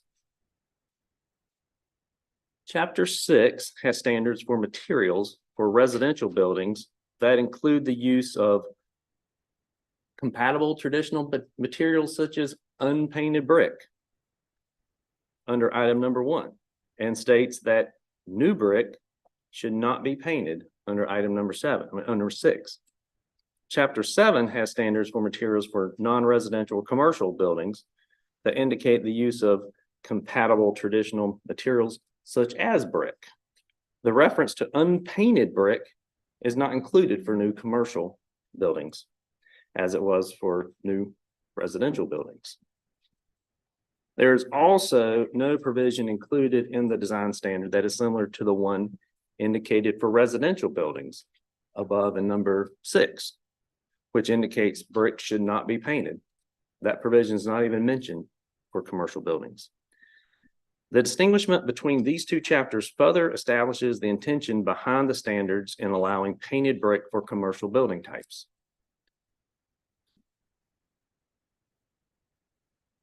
This slide includes photographs within historic district design standards for commercial building types. The 3 on the right are found in Chapter 3 as examples of commercial building types. All 3 photographs are of commercial buildings with painted brick. The photograph on the lower left is found in Chapter 7 for new construction for non-residential buildings. This is a photo of a commercial building where the caption, which reads, "Painted or unpainted brick is the most common material used in existing historic commercial buildings." These photographs provide evidence that the use of painted or unpainted brick is an acceptable feature consistent with the historic character of the historic districts for commercial building types, and supports the design standard for building materials that painting of brick is only prohibited on residential houses or houses converted to commercial uses and does not apply to commercial building types. And the following 2 slides contain portions of the transcripts from the November 2022 Historic District Commission meeting, in which the certificate of appropriateness was denied for the subject property. The discussion between some of the commission members showed that they struggled with applying the unpainted masonry brick standards to the subject commercial buildings.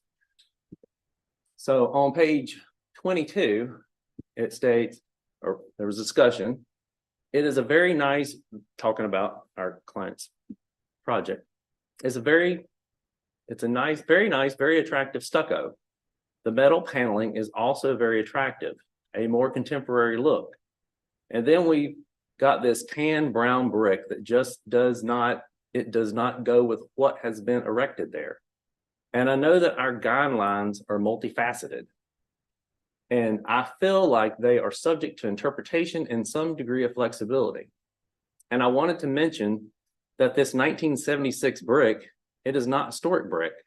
It is a more, as was mentioned by the applicant, this is a brick that was popular in the 60s and 70s as a more contemporary brick.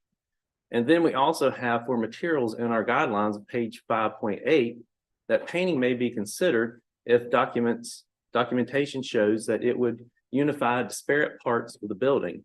And to me, the new elements combined with this more contemporary form brick is disparate. Next. And on page 26, I agree. I think it would look beautiful. However, our standards are very clear. 27. Yeah, I understand exactly what you're saying. I mean, that's been some painful decisions made in the past. I just wonder what can be done to move forward to make this building look unified, cohesive, and an attractive building. I will make one more point, and that is on page 7.6, materials. It says there is a picture there in the lower left corner. Painted or unpainted brick is the most common material used in existing historic commercial buildings. I just wanted to throw that out there as well, that if there is a precedent for historic buildings that have been painted in the commercial realm, then I think that's another point too. I just wanted to throw those points out there because I feel like what we have right now does not work. Page 28. We really have to just go along with our standards that we're given. Page 34. I know that it's, sometimes we're fighting our own standards, and our own is in neighborhood standards that the neighborhood has come together to create because we think it would be better if it was something else. It's a difficult charge, but we have it. And then finally, I make a motion, this applicant's request to paint the unpainted brick based on guidelines for paint, page 5.8, number 7, and masonry, page 5.5, numbers 3. So, and the reason that some of the commission members struggled with applying the unpainted masonry brick standard in chapter 5 is because they don't apply to commercial building types. Chapter 5 clearly states that these building material standards in that chapter pertain to materials found on houses in Charlotte's historic districts. The Historic District Commission incorrectly applied chapter 5 of the design standards to the subject property with a commercial building type. The standards clearly provide that commercial building types may have painted brick. The unpainted brick standards in chapter 5 only apply to residential houses or houses that have been converted to commercial uses and do not apply to commercial building types.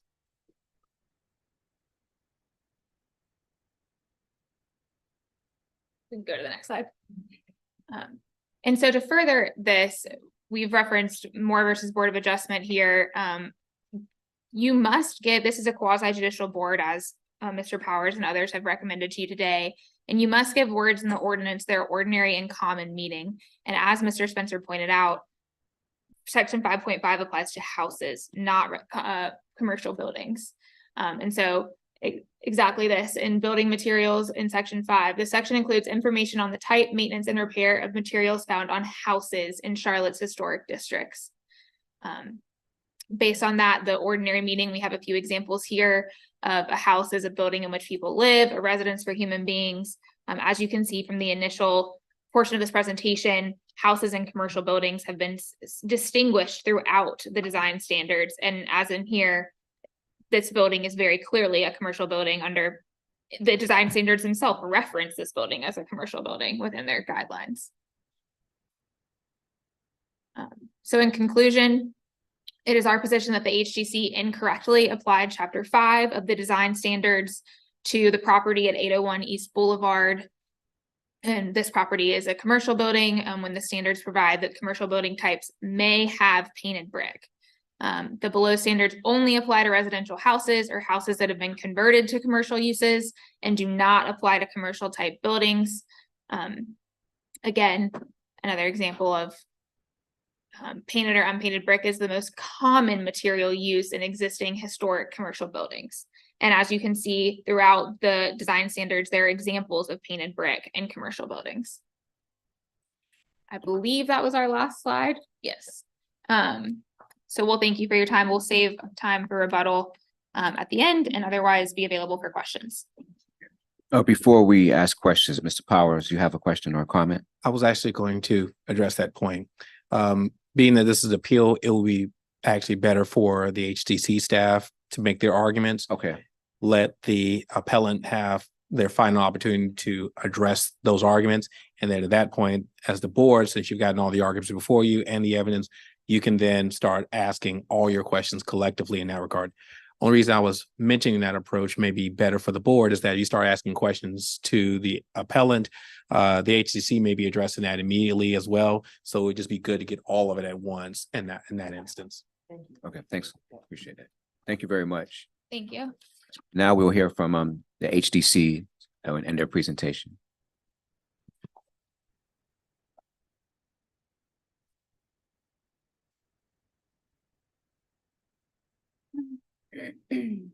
I brought a printed copy of our memo if anyone would like it, just to have to be able to reference. I know you don't receive electronic copies of the paper. Yeah.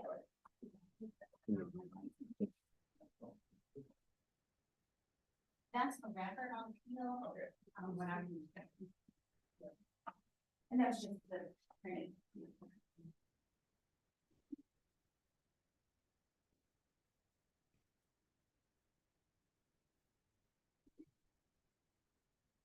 Is this a clicker or just a? Oh, that's okay. Do you have a copy of this presentation? You have not sent that. I don't. I can, it all comes directly from the brief. It's just an outline. So there's nothing new in there, but I can email it to you. No, you're fine. I Okay. would just note for the record, I think Mr. Powers represented that the HGC council had not received our PowerPoint. We also have not received their PowerPoint. So we're canceling each other out, but I just wanted to make sure that was clear for the record since our note was also noted. How many times can I say note once? Thank you. Just so noted in that regard, again, let me just make sure I emphasize for the board. Do not take that inference for the HTC or for the appellant as being a negative for either one. Only for just a due process concern, just to make sure we're making this an efficient meeting is why I've raised the issue, but don't have that as a negative as part of your decision making. Well, thank you. Again, I'm Jill Sanchez Myers. I'm counsel for the Historic District Commission. My colleague Nicole Hewitt is also with me and may say something later. And also Christy Harps, our program manager, and I'll ask her to say a few things towards the end. But what I'm going to do is just kind of walk you through really everything that we've already presented in our memorandum of law. I just wanted to kind of hopefully make it simple for you and then just give you the opportunity to ask me or our staff any questions. So please, thanks. And I'm gonna have to switch between my glasses and not wearing my glasses. Sorry. So okay.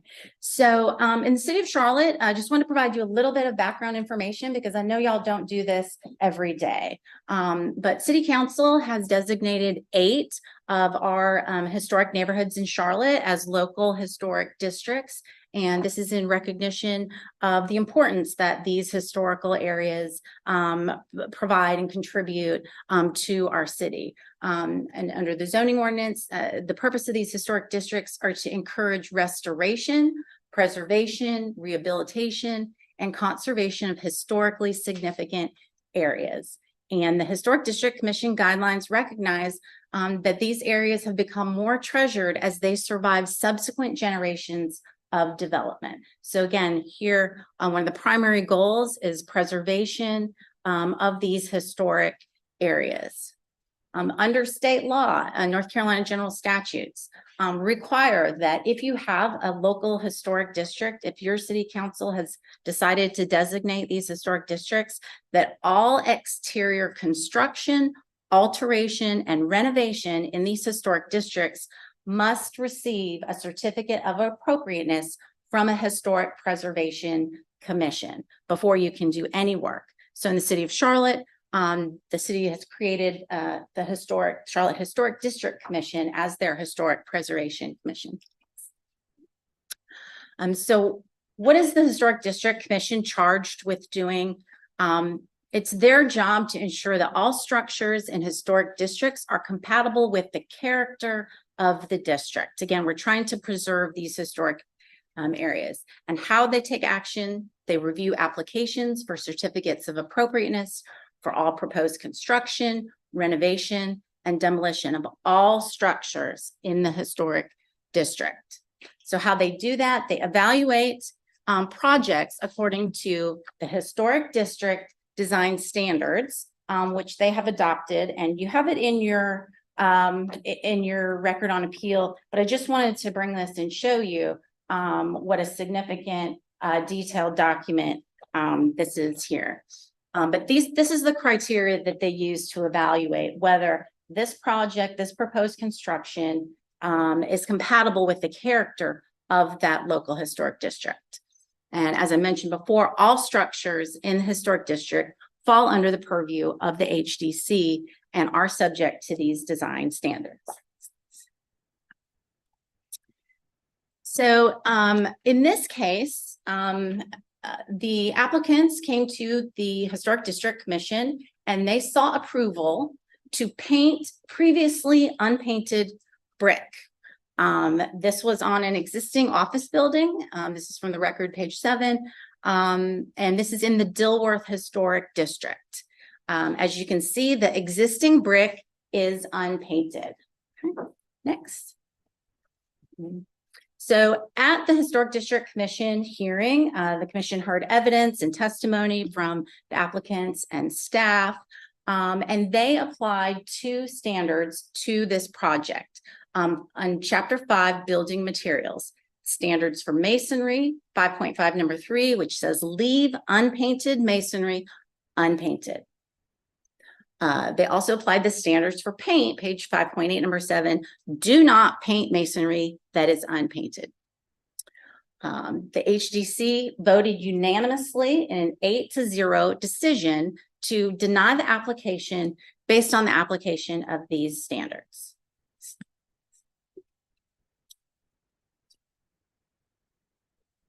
So applicants brought their appeal to the Board of Adjustment.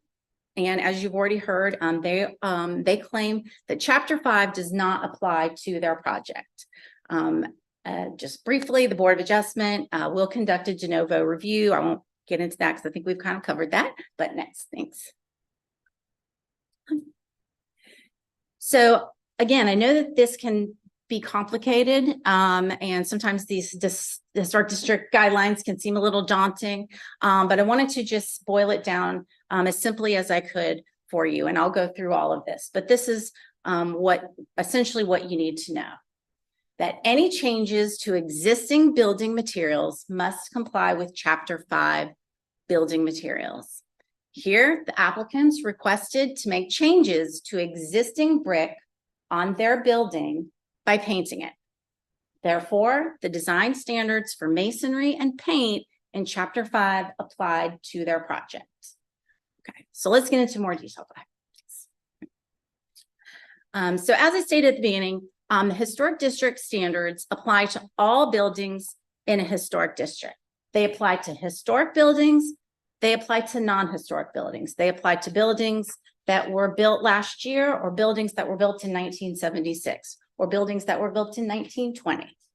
The design standards apply to residential, and they apply to commercial or non-residential buildings. They apply to new construction, and they apply to existing buildings that are already there. So all chapters in the design standards apply to projects unless it's stated otherwise in the text. I'll give you 2 examples. First, Chapter 6, new construction for residential buildings, as the name implies, only applies to new construction, and it only applies to residential buildings. That chapter has been set aside. It specifically says it's for new construction of residential buildings. Chapter 7, similarly, is for new construction, and it applies to non-residential buildings. So chapters 4 and 5, on the other hand, apply to all existing building elements and materials. And I believe Mr. Spencer acknowledged that in his presentation, or maybe not. Sorry, I'm checking my notes. Okay, thanks. And he also agreed. Sorry, so the record's clear. I'll object to any indication that Mr. Spencer agreed that these sections apply to all the buildings. To all rehabilitation, I believe is what he said, if that's better. But I do believe he agreed that they apply to both commercial and residential building types. And that's the point that I want to make here. So chapters 4 and chapters 5, which are to be read together, as the introduction of chapter 4 tells you, apply to the rehabilitation of building elements and building materials. These are existing structures, existing materials, existing elements, existing building elements. They apply to both residential and non-residential existing structures and materials. And as I've outlined in our memorandum, these chapters address traditionally residential elements like chimneys and shutters. They also address commercial elements like murals and storefronts. Murals is in chapter 5 as well. I wanted to note that and emphasize that as well, that that is a part of chapter 5. And then they also address elements that are common to all types of buildings, commercial and residential, such as windows and foundations, wood, masonry, paint, metal, roofs. Okay. The standards will specifically state when they're to be applied differently to commercial and residential structures. So this is in chapter 4, page 4.17, that talks about awnings. It talks about commercial awnings, and then it talks about residential awnings. And it differentiates, it discusses those separately. But then in the standards 1 through 8, it specifically states or sort of draws out when you specifically want to apply it to commercial buildings, like number 3. Non-historic commercial buildings or modified storefronts may use fabric awnings or combinations of metal, glass, or fabrics for more contemporary design. Also, number 4, design and placement. Place awnings carefully within the storefront. So if you have a commercial building or the porch or door. So the guidelines, or sorry, and if I say guidelines, they used to be called the Historic District Design Guidelines. So that's what I've been saying for years.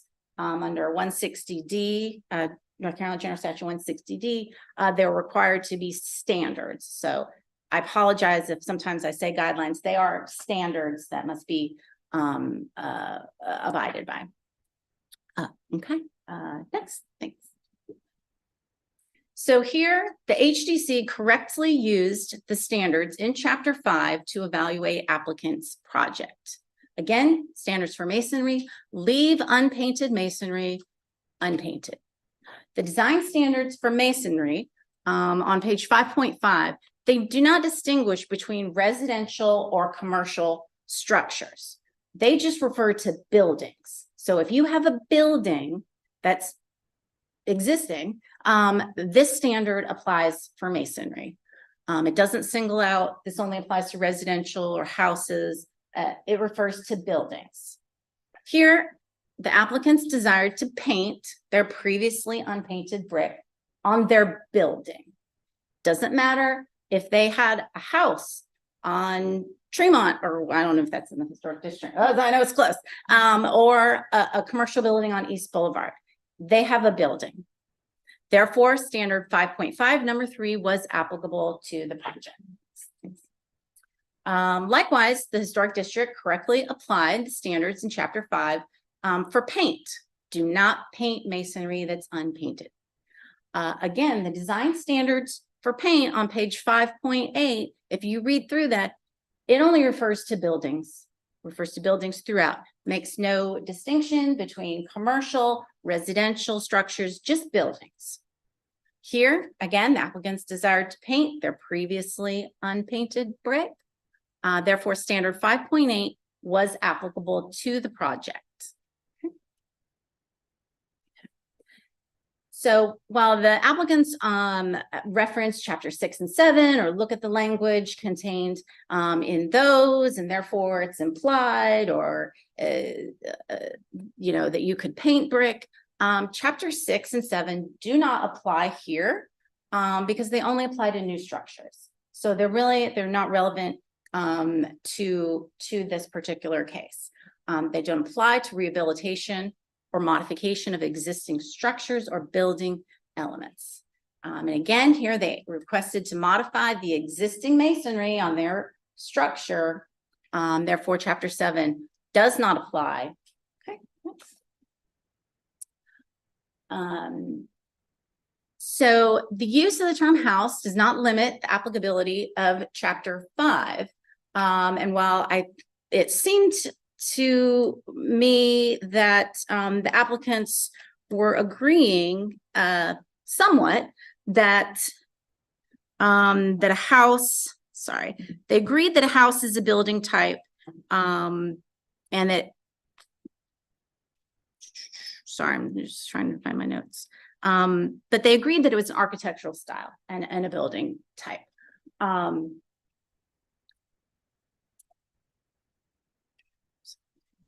Okay, so but when you read the design standards as a whole, actually, let me go back. They're basing their argument on the first sentence of the introduction of Chapter 5, which says this section includes information on the type, maintenance, and repair of materials found on houses in historic districts. So first, the word includes just means simply a part of. It includes a lot of other information that are not contained in that first sentence, right? You also have to read the design standards as a whole. When you're interpreting, when you're reading a statute or a zoning ordinance or regulation, you can't just read one sentence. You can't cherry pick one sentence out of an entire ordinance. You have to read all of the parts together and then read them as a whole and make. So if you read the design standards as a whole throughout, the design standards refer to house as a building type. And there's lots of examples that I've pointed out in the memorandum. And this is especially important because the design standards acknowledge throughout that lots of residential dwellings or houses are being converted to commercial use. So again, the word houses is not determinative of whether Chapter 5 applies to this project, because again, Chapter 4 and 5, reading them together and even just reading Chapter 5 apply to buildings.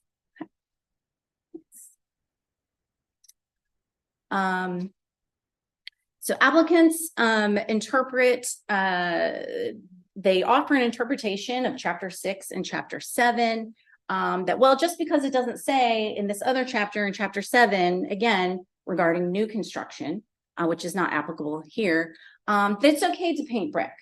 But the standards, throughout the standards, pretty much everywhere, and I've cited it all in your in the memorandum that you have, it says do not paint unpainted brick.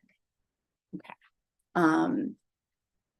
Their interpretation also would produce absurd results. And so another goal of reading a statute or regulations or the design standards is that you don't want to produce you don't want to read, you don't want to, sorry, let me catch my thought.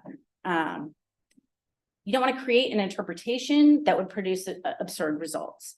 So here, their interpretation would create inconsistent application of the standards from one building to the next. If you have a commercial, nowhere in the district for residential are you allowed to paint brick. The standards are pretty clear. And the chairperson said, we don't paint brick. We're so big on not painting brick. They know that that is the standard. But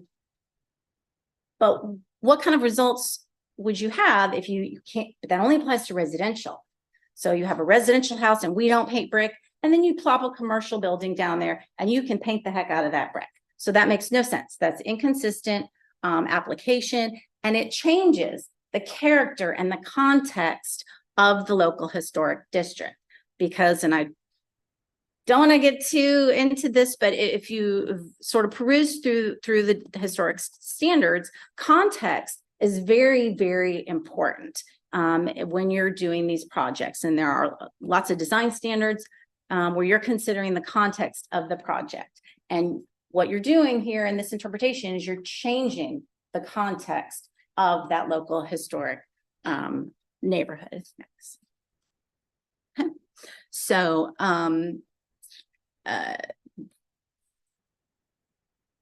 I'll get to this in a second because this is my final slide. This is my conclusion. But what I wanted to do is kind of go back first and address a couple other points that the applicants made.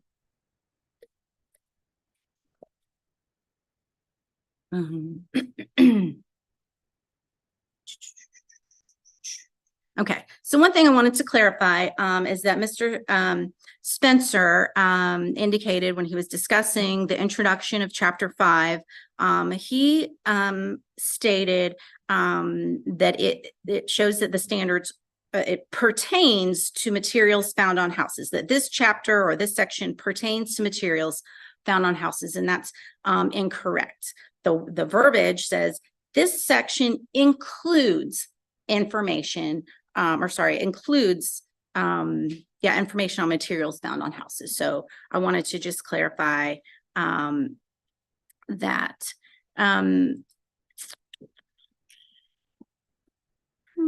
So some of the examples and the pictures that they have presented, there was a picture of painted brick, and it just says these are the most common types. Let me see if I can find that real quick. Painted or unpainted brick is the most common material used in existing historic commercial buildings. All that means is there's a variety.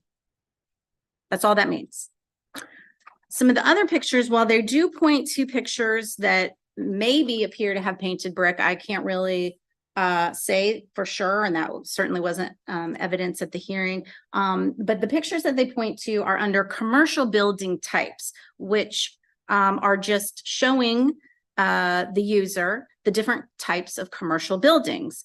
And the two pictures then that they reference are in Wilmore. And the Historic District design standards in page 3.7 indicate that Wilmore was not designated as a historic district until 2010. So there are going to be a lot of buildings in some of these newer historic areas. So particularly Wilmore, they've only been a historic district for 13 years. So we don't know when those buildings were painted. We don't know that they received certificates of appropriateness for those. And these pictures are not featured under the masonry or paint standards. They're giving examples of commercial building types. So I wouldn't put too much weight on that argument. I also wanted to just go back and reference the applicants showed you some of the discussion that the historic district commissioners made in their deliberations. And in there, they referred to Chapter 5. I think it's actually important because it shows you that their decision is not about how they felt about the property. They might think this is beautiful design, but you know what? It's too big and it doesn't meet the design standards. Or this is a beautiful building. I would love to live in this, right? Myself, but it doesn't fit in with the context of the neighborhood. They can personally feel one way about the project, that it might look better, right? If they painted it. But unfortunately, they are bound by the standards and the rules in this design standards book. And that means they did their job. Anything you want to say before I hand it off to Christy? Is there anything that you wanted to add or? No. And if you could, would you like me to introduce myself? Yes, please. Okay, Thanks. sure. Hi, I'm Christy Harpst. I'm the program manager for the Historic District Commission, and I've been in this role for 5 years exactly. And I've been with the city with the Historic District Commission since December of 2014, so almost 9 years. I was involved in working with crafting the design standards with our consultants. We started with residential standards in 2017. And I'm gonna Yep. object just on Okay. the basis of how the design standards were crafted is irrelevant. for today's Sure. proceedings. I'm just trying to explain that, and then I use these to help with applicants when applicants call me for advice on projects. Like I did with Robbie Weist when he talked to me in the summer of 2021 and I told him he couldn't paint the brick. So I have been helping on this project for years and try not to mislead the applicants and give them false hope when it comes to the commission and how the commission are going to apply the standards. Thank you. You did have an objection that was outstanding, Mr. Chair, from the appellant. I'm not too sure how it ultimately lands. So for purpose of the record, I just want to make sure, did you sustain the objection? Was it withdrawn? I just want to make sure. My apologies. I had sustained it because she was just explaining some background. Okay. Well, so sustaining the objection would be granting my objection. It sounds like you wanted to allow her to say background, so you denied my objection. Okay. And No, you're fine. oh, no, I didn't mean that in any way other than just to make sure the record's clear. Yeah. I don't have the black cloak on, so, I know I'm not a judge, so, yeah. Yeah. We're about to actually conclude. I presented it to you here. But a de novo review shows that the Historic District Commission's decision, there was no error. They used the correct design standards in Chapter 5 when applying or when evaluating the request to paint previously unpainted existing brick on an existing building. And therefore, their decision should be affirmed. So thank you. Sorry about that. Okay. And just to make sure I'm assisting the UDO board, this would just be a time for rebuttal. Yeah. Meaning the appellants will be addressing the arguments of the HDC. They would not be presenting new information for the first time. They're solely rebutting their arguments and then reasserting their position. And now after the applicant rebuttals, There's does nothing HDC else left. okay, It is that's 100% to you, Mr. Chair, and the Okay. members of the board to ask all the questions that you so choose. Now, So there's no, further. So no rebuttal for the rebuttal for the rebuttal. Correct. Yes, sir. We're Alright. just only doing one time. Okay, just want to make sure. Okay. And also, Mr. Chair, to the extent there may be some further objections based on an answer to a question, if you want to sustain or overrule, don't worry about that. Just point to the person that I agree with you, Okay. and I'll take care of that All for right. you, okay? Okay. Make it easy. Yeah, thank you. All right, you may proceed. Thank you. And I know that we've all been here for a while today, so I will be brief. And as Mr. Powers represented, I will just kind of rehash a few arguments that were discussed by HDC's counsel. So I want to just start. I think we are in agreement with a lot of what HDC's counsel says, and they're in agreement with a lot of what we say. We just kind of very much differ on the application of the two sections of Chapter 5.5. But HDC's counsel started by talking about the goal of the HDC, and it's to make sure that the character of the neighborhood stays compatible and the character of these historic districts stay compatible. And I want to bring us back to the base here. We are talking about continuing the paint on a building that has already been renovated and has already portions of it, the renovated portions are painted. That is what the premise of today's proceeding is about. A building that has been renovated, portions of it which have been painted. There are certain portions which have not been painted. There is no congruency between these two sections. I just want to bring us back to that main point. If we can go to slide 9, thank you. So HDC's counsel mentioned that we cite to chapters 6 and 7, which they allege are not applicable here, and we agree. And say that these examples are how the guidelines specify what is what should apply to various sections. And we again agree. But what we're looking at here is chapter 6 specifically says the commercial building type section of the design standards. I apologize. Looking at the slide, let me just reiterate. Can we go to slide 8? I apologize. Thank you. So section 6.1 says new construction for residential buildings. And that is where it says brick should not be painted. Again, section 6.1 doesn't apply to us, but this is an example of the HDC and the design guidelines specifically saying when brick can be painted and when brick shouldn't be painted. And so for new construction for residential buildings, it shouldn't be painted, it can't be painted. But for new construction for non-residential buildings, there is no reference to whether or not the brick could be painted. And despite what HDC's counsel says, it's up to you to interpret the guidelines. She can't tell you they'll specify it when they mean it and they won't specify it when they don't mean it. It is up to you as the board to determine the interpretation of the guidelines. And here, under section 7.1 for new construction for non-residential buildings, there is no reference to brick being painted or unpainted. So under this theory, brick could be painted for new construction for residential buildings because there's nothing denying that. Now, again, section 7.1 doesn't apply to us today, but section 6.1 and 7.1 are great examples of where the guidelines specify and what their intended purpose is. And counsel for HDC made a comment, and I want to make sure I get it correct, but she said that our interpretation of the guidelines would lead to absurd results.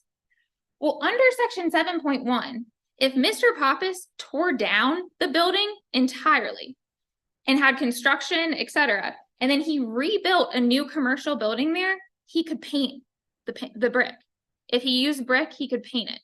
So absurd results to me, HDC's purpose is to preserve historic districts. It is to preserve the character of the neighborhood. And here we are saying that for an individual or a company, along with an individual who wanted to renovate what was an already existing purpose, they love the Dilworth neighborhood. They want to continue the purpose of the Dilworth neighborhood. We are saying that in order for them to paint their brick, they have to tear the whole building down and then build it back up and paint it. Then let's go now, if we can go to slide 9, and I really appreciate your help with this. Here we talked about, HDC's counsel said that you should read the guidelines as a whole. You can't take each particular section, you must read them as a whole. But then she said that we don't know when these particular painted. I disagree that you can't tell that some of these are painted. I mean, I don't know who made green brick, but I haven't seen it all. But I think that these are very clearly painted buildings. That you don't know when these buildings entered historic districts, and therefore they may have been painted before they were in historic districts. That's fine. And we also don't know that information. So we concede that we don't know when these buildings were in historic districts. But what we do know is that the HDC, these buildings, these pictures of these buildings were included in the guidelines. If you want to take the guidelines as a whole, why would they include painted brick commercial buildings if their intention is to say that you can't paint brick for any building, commercial or non-commercial? And then lastly, I'll just point, well, I say lastly, it might be 2 more points, but I'll be brief. Within the guidelines, which I'm not sure if you have them in front of you, if you look under sections 5.5 and 5.8, the pictures for masonry and the pictures for brick, for paint, are of residential homes. And this is further in line with, and I'll, if you don't mind just humoring me and just going to our last slide, which is slide 13. Sorry, thank you. This is further in line with, again, if you look at the plain language of section 5.1, it says this section includes information on the type of maintenance, repair, and materials found on houses in Charlotte's historic district. And sections 5.5 and 5.8 clearly include pictures of residential buildings. And so for that, it is our position that the HDC erred in providing and applying the standards of section 5.5 and 5.8 to the property at 801 East Boulevard, and that the guidelines allow for brick to be painted on commercial buildings. Thank you. And we now stand ready for any questions that you may have. Mr. Chair. Thank you very much. If I could just respond to one point. I would object. Mr. Chair, yeah, the rebuttal is concluded at this time. I would overrule. Okay. And I'm gonna make an objection on the record for the procedural process here and not allowing Sir rebuttal to their rebuttal, just noting that for the record and preserving that objection. So noted. All right. And just for everyone's ease, I will sit at the table, so there's not one of us who's presenting, because we're all available for questions at this time. Okay. Mr. Papachita. And that's the conclusion of both presentations from both sides? Okay, great. All right, so I know we got an I'm assuming the board has a ton of questions. And I guess without objection, I can go ahead and start with my own. So my first question is on page 15. And I can't recall what document this is, but It's the big two. yeah, 270. 270. There is a residential, I'm sorry, it looks like a commercial building, Brown and Glen, that's painted, looks like blue. Was this the original color or is this a brand new color? I apologize. Is this in a certain presentation I or? think it was in that big 275 page document. Yeah. That we got. Give me a Oh, second. the trans. I know that Brown and Glen was painted white when I moved to town. There. In 2000. Yeah. Can I explain? What, Um, what page? I'm sorry, Yeah, he's getting it now. He's getting it there. 270 is a blank page. Here's right there.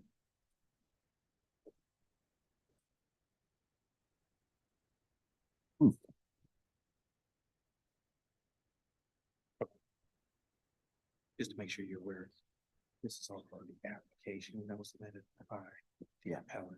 You might want to just refer to that, and I think it was in June of 2022, sorry. Okay. Yeah, so that's what it was. Okay, so I'm referring to the document, looks like it's from June 2023. It was in your application, I believe, where you had different examples of buildings and residential houses in that area. I just noticed a different color scheme. So my question is like, I just looked at the so I'm trying to go back to it. The Brown and Glen building. I'm just curious if that building's current color of a light blue, was that the original? I know you're trying to find it. Yes, you see it there?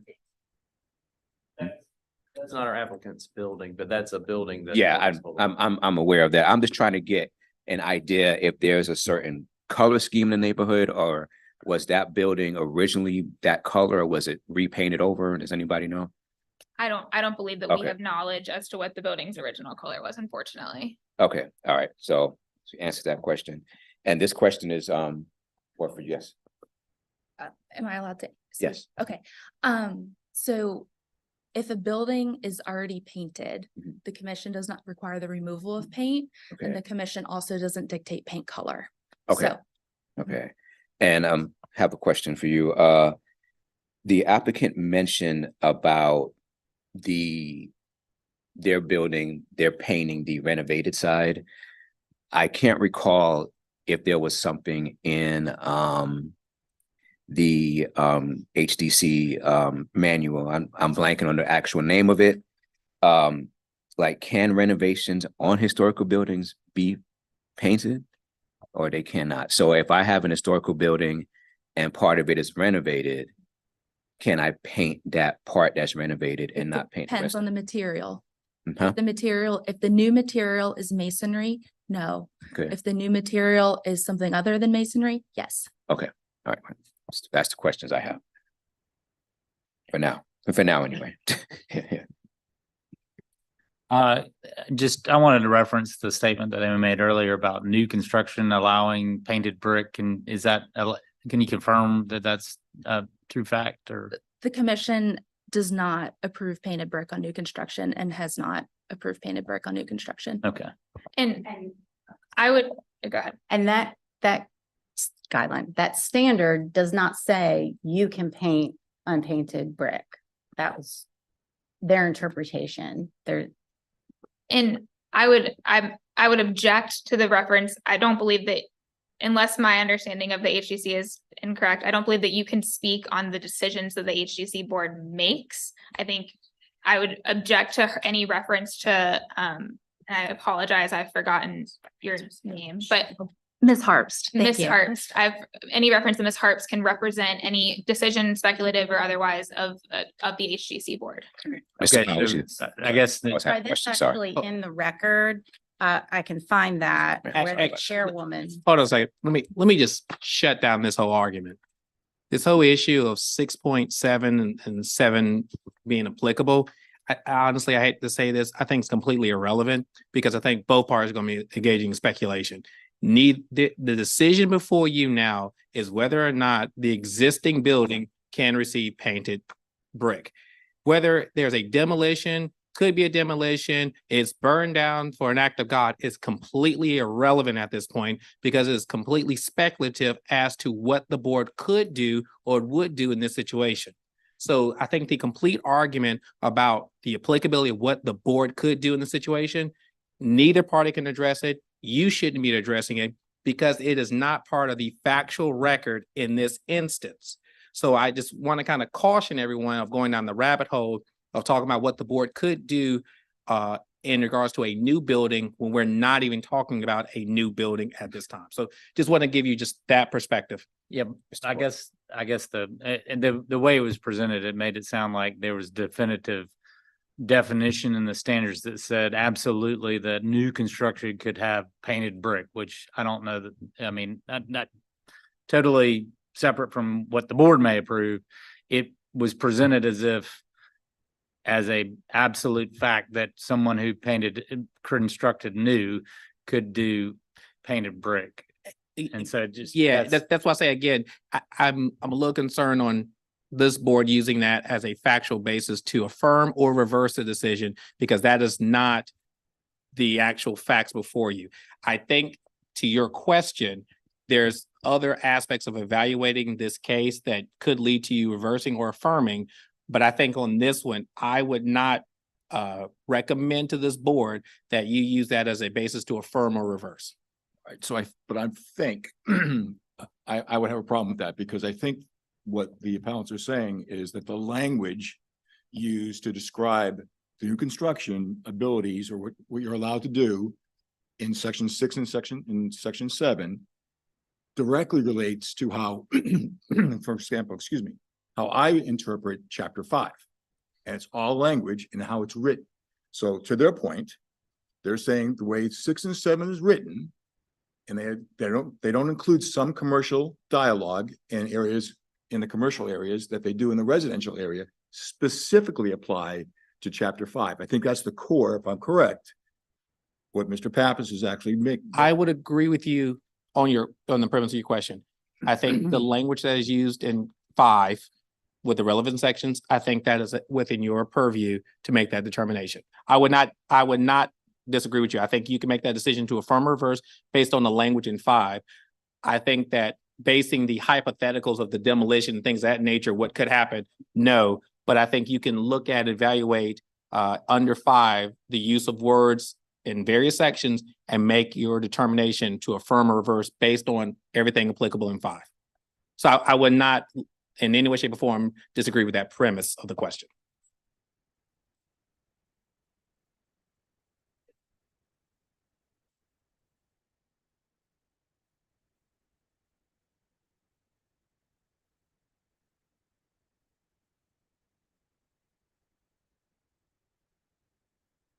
Presented, no. Mr. Sun, No Ms. questions for Sun, me. sorry, excuse me. No questions. I guess I have another question. Oh, I'm sorry, Mr. Shea, go on. Well, I actually have procedural question for you, Thomas. Is the loser of this still the ability to appeal this again to the court system? Well, it depends. So I'm glad you raised that point. As I alluded to earlier, there's 3 options for this board. Affirm, at which point, if you're affirming the decision, the appellants have the right of appeal to Superior Court. Reverse, then by extension, the HDC has the ability to appeal to the Superior Court or remand, which means that theoretically both of them could appeal, but you're actually asking the HDC board to reconsider their decision based on issues here, here, and here. Now, I think based on the arguments that were raised, if you find that, hey, something needs to be fleshed out more and is leading you to not make a clear affirm or reverse, I think that would be your basis for remanding. Now, it will be within the purview of those parties to appeal based on remand, but they would have the opportunity to send it back to the HDC, have further discussions, and depending on the situation, if they don't like it again, they can appeal further. So yes. My question is for the applicant.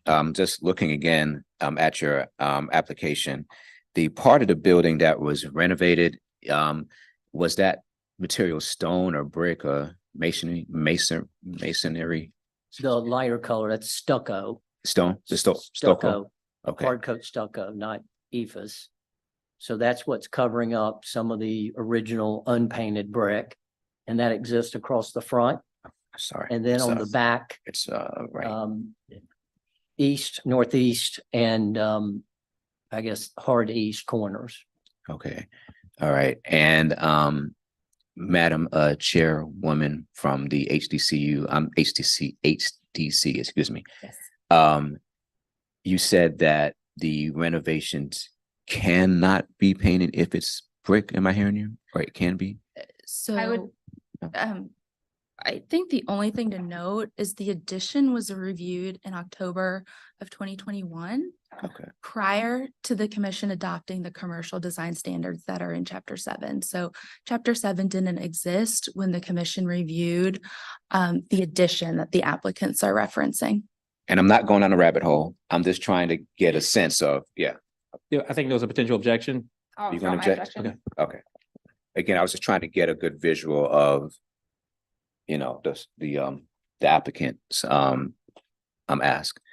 Okay. Did you want to ask your other questions? Yeah.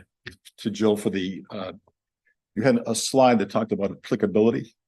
It's one of the early slides, applicability, and how it, the application is as a whole, the guidelines are, not the guidelines, but the building standards are reviewed that way. Is that written someplace, that applicability?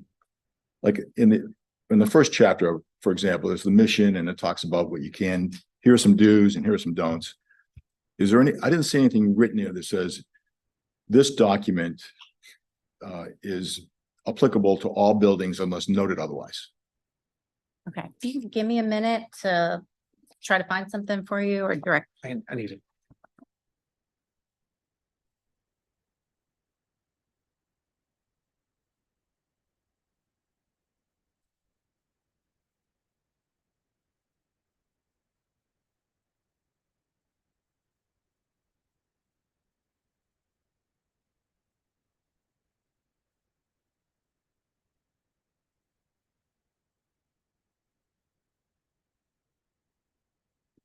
I have a question. Just give him a second to ask that. I think Kevin might be next and then we can. Okay. Get you. All right, thanks.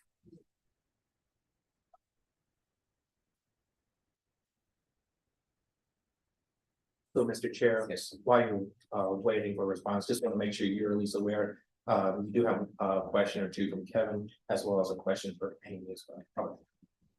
So at least just make sure you have that since they're on both ends. Okay.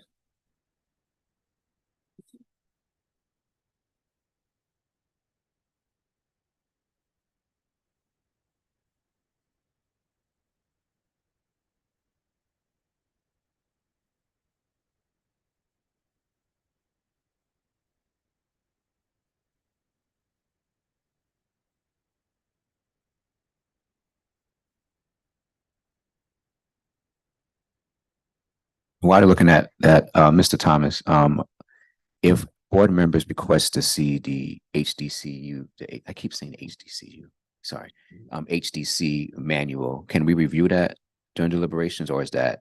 Yes, sir. Okay. Yes, sir. It's right there.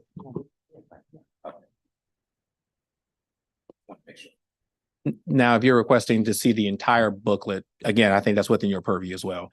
Like I said, I would just caution if you're trying to compare other chapters, at least from my legal perspective, I think the core issue is still a chapter 5 aspect based on all the facts. I do think you have information that could be, leading to a decision of affirm or reverse or remand. But I think if you want to see that actually instead of a small print and actual live, color, we can get that for you. In the introduction, which is the introduction to the entire manual, on page 1.3, there's a list of district do's and don'ts for all buildings. And the first do not paint previously unpainted masonry surfaces. And that's in the introduction for the entire manual.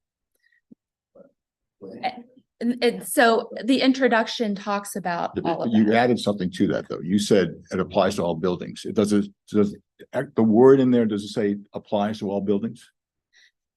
Below, go It ahead. says district. District, do's and it says don'ts. district do's and don'ts. Yeah, it didn't For say the whole- district, didn't say for all buildings. You For added that. s- Below are some common do's and don'ts to help you plan your project and avoid costly mistakes. So But it did not say all buildings. It says your project.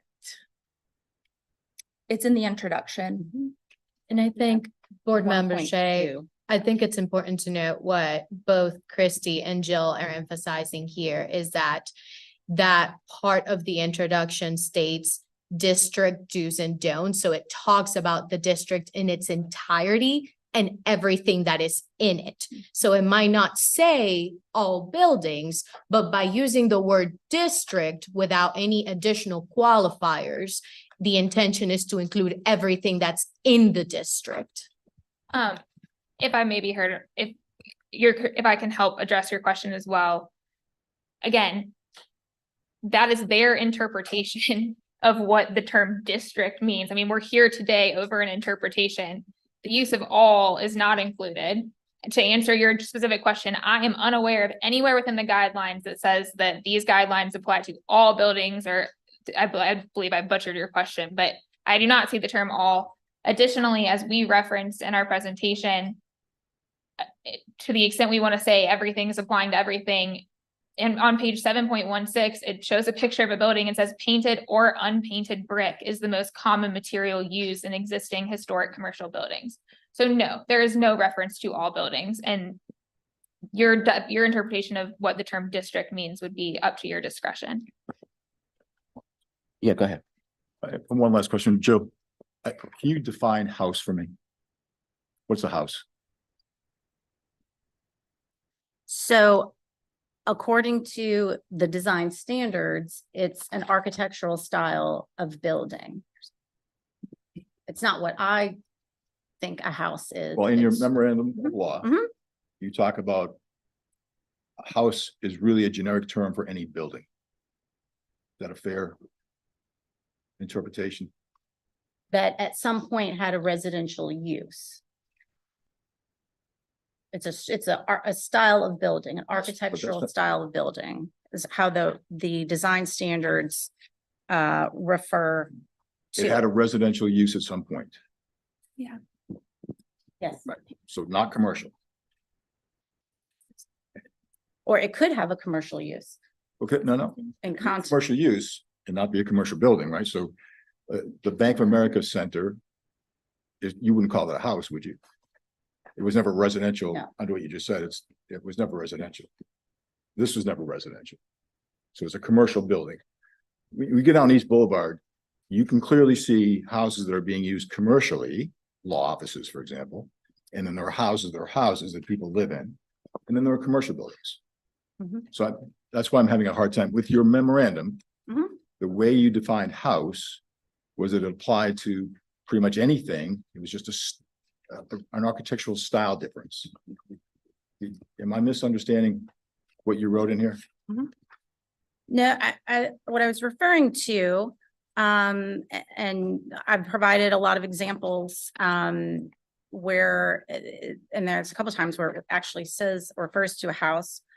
Chapter 4 porches, discuss if the enclosure of a front porch, side porch, or balcony is required for a new commercial use.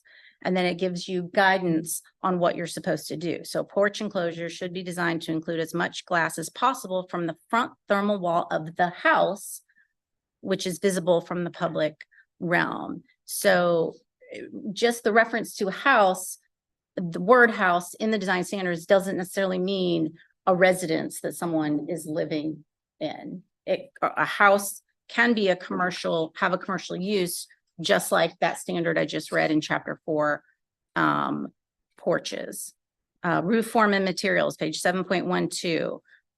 Consider employing roof dormers if they're commonly used in nearby historic houses that have been converted to commercial uses.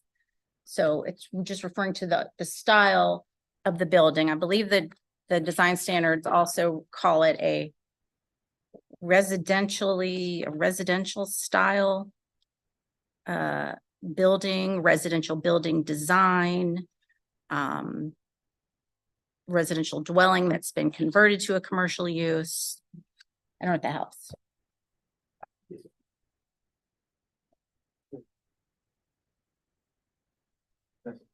Yes, you got a question? Yes, Amy. Yes. Yeah, I'm Sorry. just trying to ask the board, the HDC commission to see if we can find some common ground here. It seems the applicant already renovated a part where, because they put on stucco to cover the bricks, they could paint it.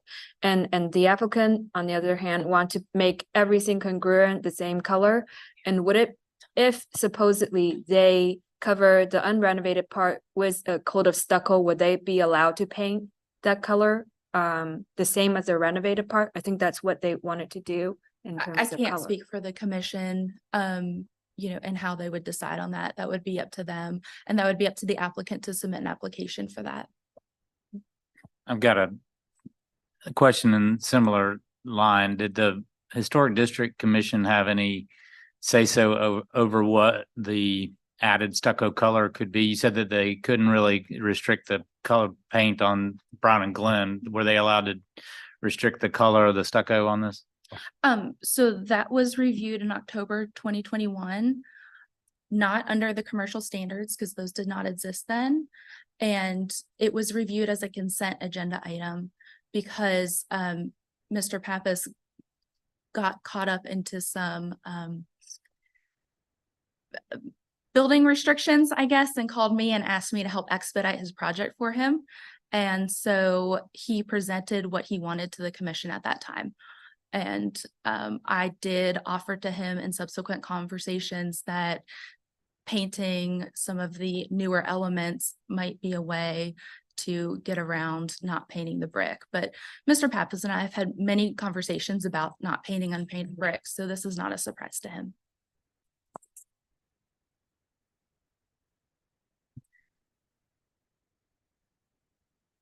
Are there any other questions? Okay. All right. Hearing none, Mr. Powers, you have anything to add or last comment? Again, I'm just here to answer any questions from a legal standpoint. I do not have an opinion one way or the other. If you need something fleshed out a little bit more, I am here to, aid you in that regard of any of your questions. I may weigh in depending on your discussion. It veers off to more a hypothetical aspect, just to make sure we're staying to the facts of the matter before the HDC. Okay. Okay. So we will now move into the deliberations. And as always, you can stay throughout the deliberations, but you just cannot address members of the board during that time. So with that, I open it up to any member of the board that wish to make a comment.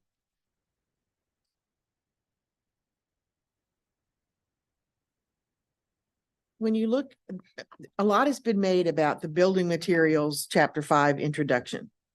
And the section does, it was pointed out by the applicants, that says repair of materials found on houses in Charlotte. And that's true, but if you look at the second paragraph, it says guidance on replacement materials is also provided in this chapter.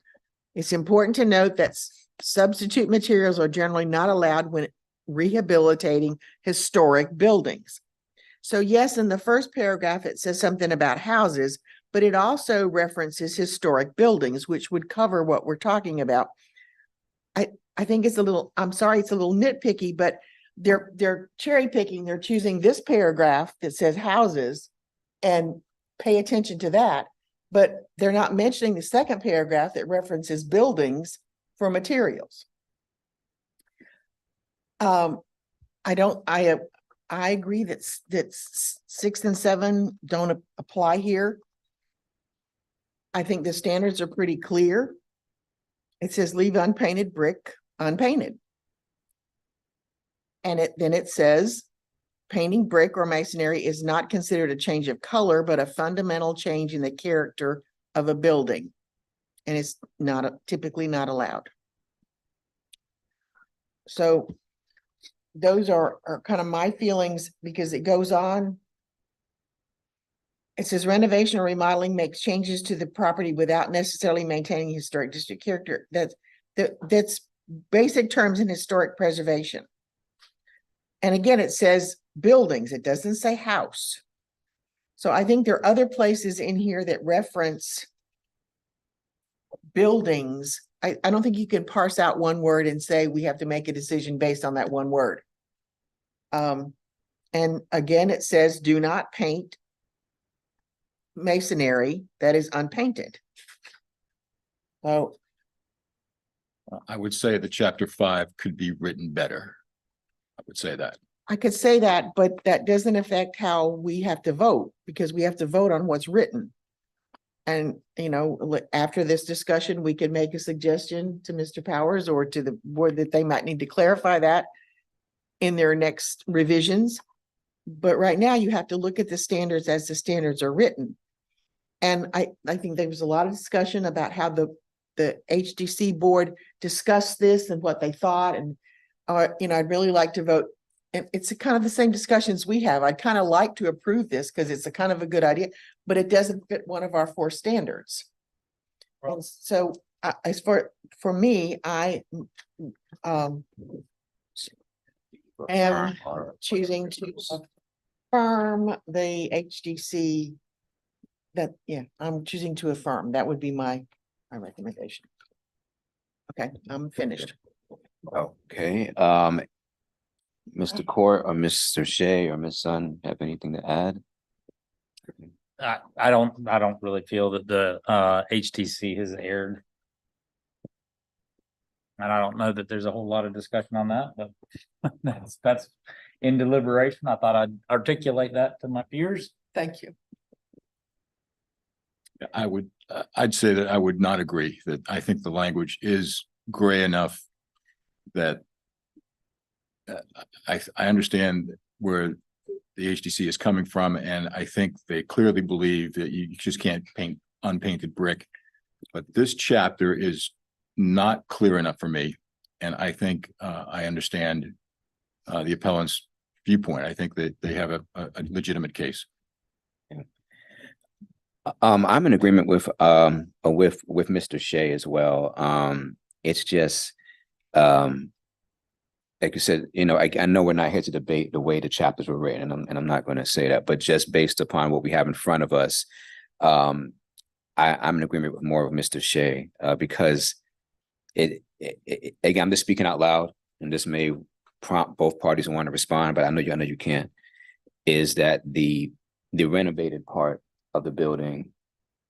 They're not touching the original. From what I've seen, the original bricks that are behind that part. So that's where, in my opinion, the chapter 5 is just not clear. So I'd like to opine that if we do not affirm and just think that HDC erred in their decision, it can open up an avenue where a lot of these similar houses that are commercial and they all want to paint their brick, and it just opened a bad precedent. Well, I make a motion to affirm the HDC decision. I'll second. Motion's been moved by to affirm the HD decision by Ms. Dryden, and now has been seconded by Mr. Court.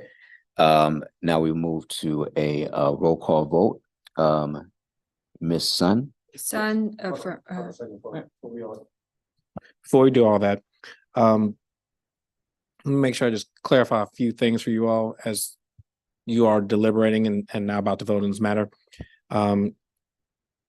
Number one, I just want to make sure hypotheticals as to the implications after the decision, I don't want you to have that as a basis for it, simply because in your normal capacity, reviewing the zoning administrator's decision on interpretations, things of that nature, that does create a standard going forward, but the Charlotte City Council can always change the UDO to account for those issues going forward. So I don't want you to think it's going to be immediately precedent, because the HDC does have the legal authority to change their regulations. I think also in regards to the aspect of your decision, one way or the other, understand implications wise, it does not prevent the applicant or the HTC staff from having further discussions one way or the other.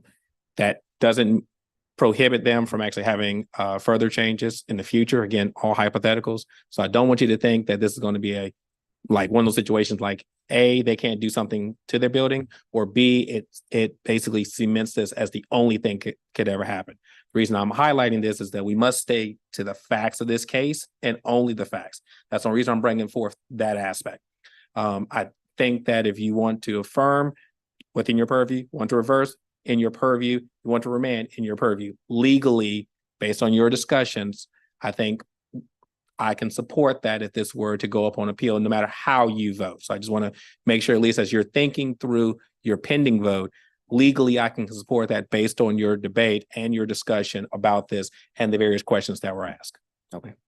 And just for the record, I just want to repeat, there was a motion made by Ms. Dryden to affirm the HDC's decision, and it was seconded by Mr. Court. So that's where we are right now, and we're about to move into a roll call vote. Ms. Sun? Sun, affirm. Yeah. Ms. Dryden? Dryden, affirm. Mr. Court? Court affirm. Mr. Shea? Deny. Wilson, deny. So that gives us 3-2, sir. 3-2. Affirm. So based on past practice, this does not require an actual findings of fact and conclusions of law. Typically in these situations, based on the matter, there's typically an order that is signed by the chair that says, based on the evidence that was presented, the record, the arguments of all counsel and staff and other individuals, we, the board, hereby affirm, in this instance, the decision of the Historic District Commission. That is the only typical requirement in that regard. Unless you have any objections or any issues of concern, I will draft that, send that over to the chair, copying you all to see what the actual language is. But at that point, the chair can then sign to send it back, and then we will distribute that to the appropriate individuals for them to have discussions on what they would like to do next. Thank you. And also, Mr. Chair, right. I think to the discussions that you all have made, even in dissenting, I will definitely say that I will have that discussion with staff as well for future clarifications if necessary. So just want to make sure that we're not just leaving this in this instance, but we will have those discussions going forward separately and distinct. All right. So based on the evidence that we've seen today and the discussions that we've had, the board has voted 3-2 to affirm the HDC's decision in this matter. What did I say? Sorry, no. I'm sorry. I thought about something in my head. All right. Let me make sure I clarify the record for my statement, not the board's. When I say I'm gonna have discussions, meaning I'm gonna relay the information to HDC staff, but I'm not promising anything for purpose of the record that it will change. Okay. I just didn't want to give the impression that it will based on my discussion. Okay. All right. All right. Thank you very much. That will conclude this case on this appeal. The next agenda item that we had, I was informed by Ms. Sanchez Myers. Oh, no, it wasn't Ms. Sanchez Myers. My apologies. It was you. I'm sorry about that.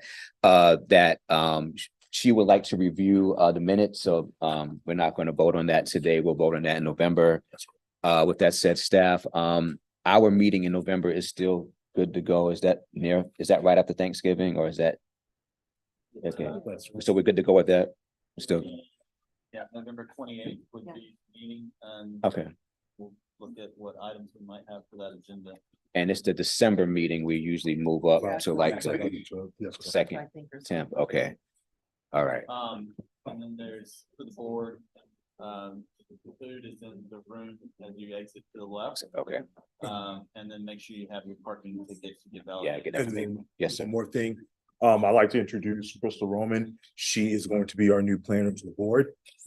So she will take over as Lisa. She'll still be with us, but slowly starts to transition out of.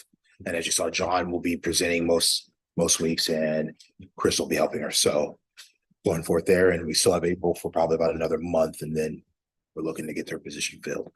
I think that's all I have on that. Is there any other sorry, I didn't mean to cut you off, my bad. No, Is there any other comments? Thomas, you have your hand up? Okay. April, anybody? Okay. All right. So with that said, is there a motion to adjourn? Motion. All right, so moved. All right, we are adjourned then. And let's make sure we stop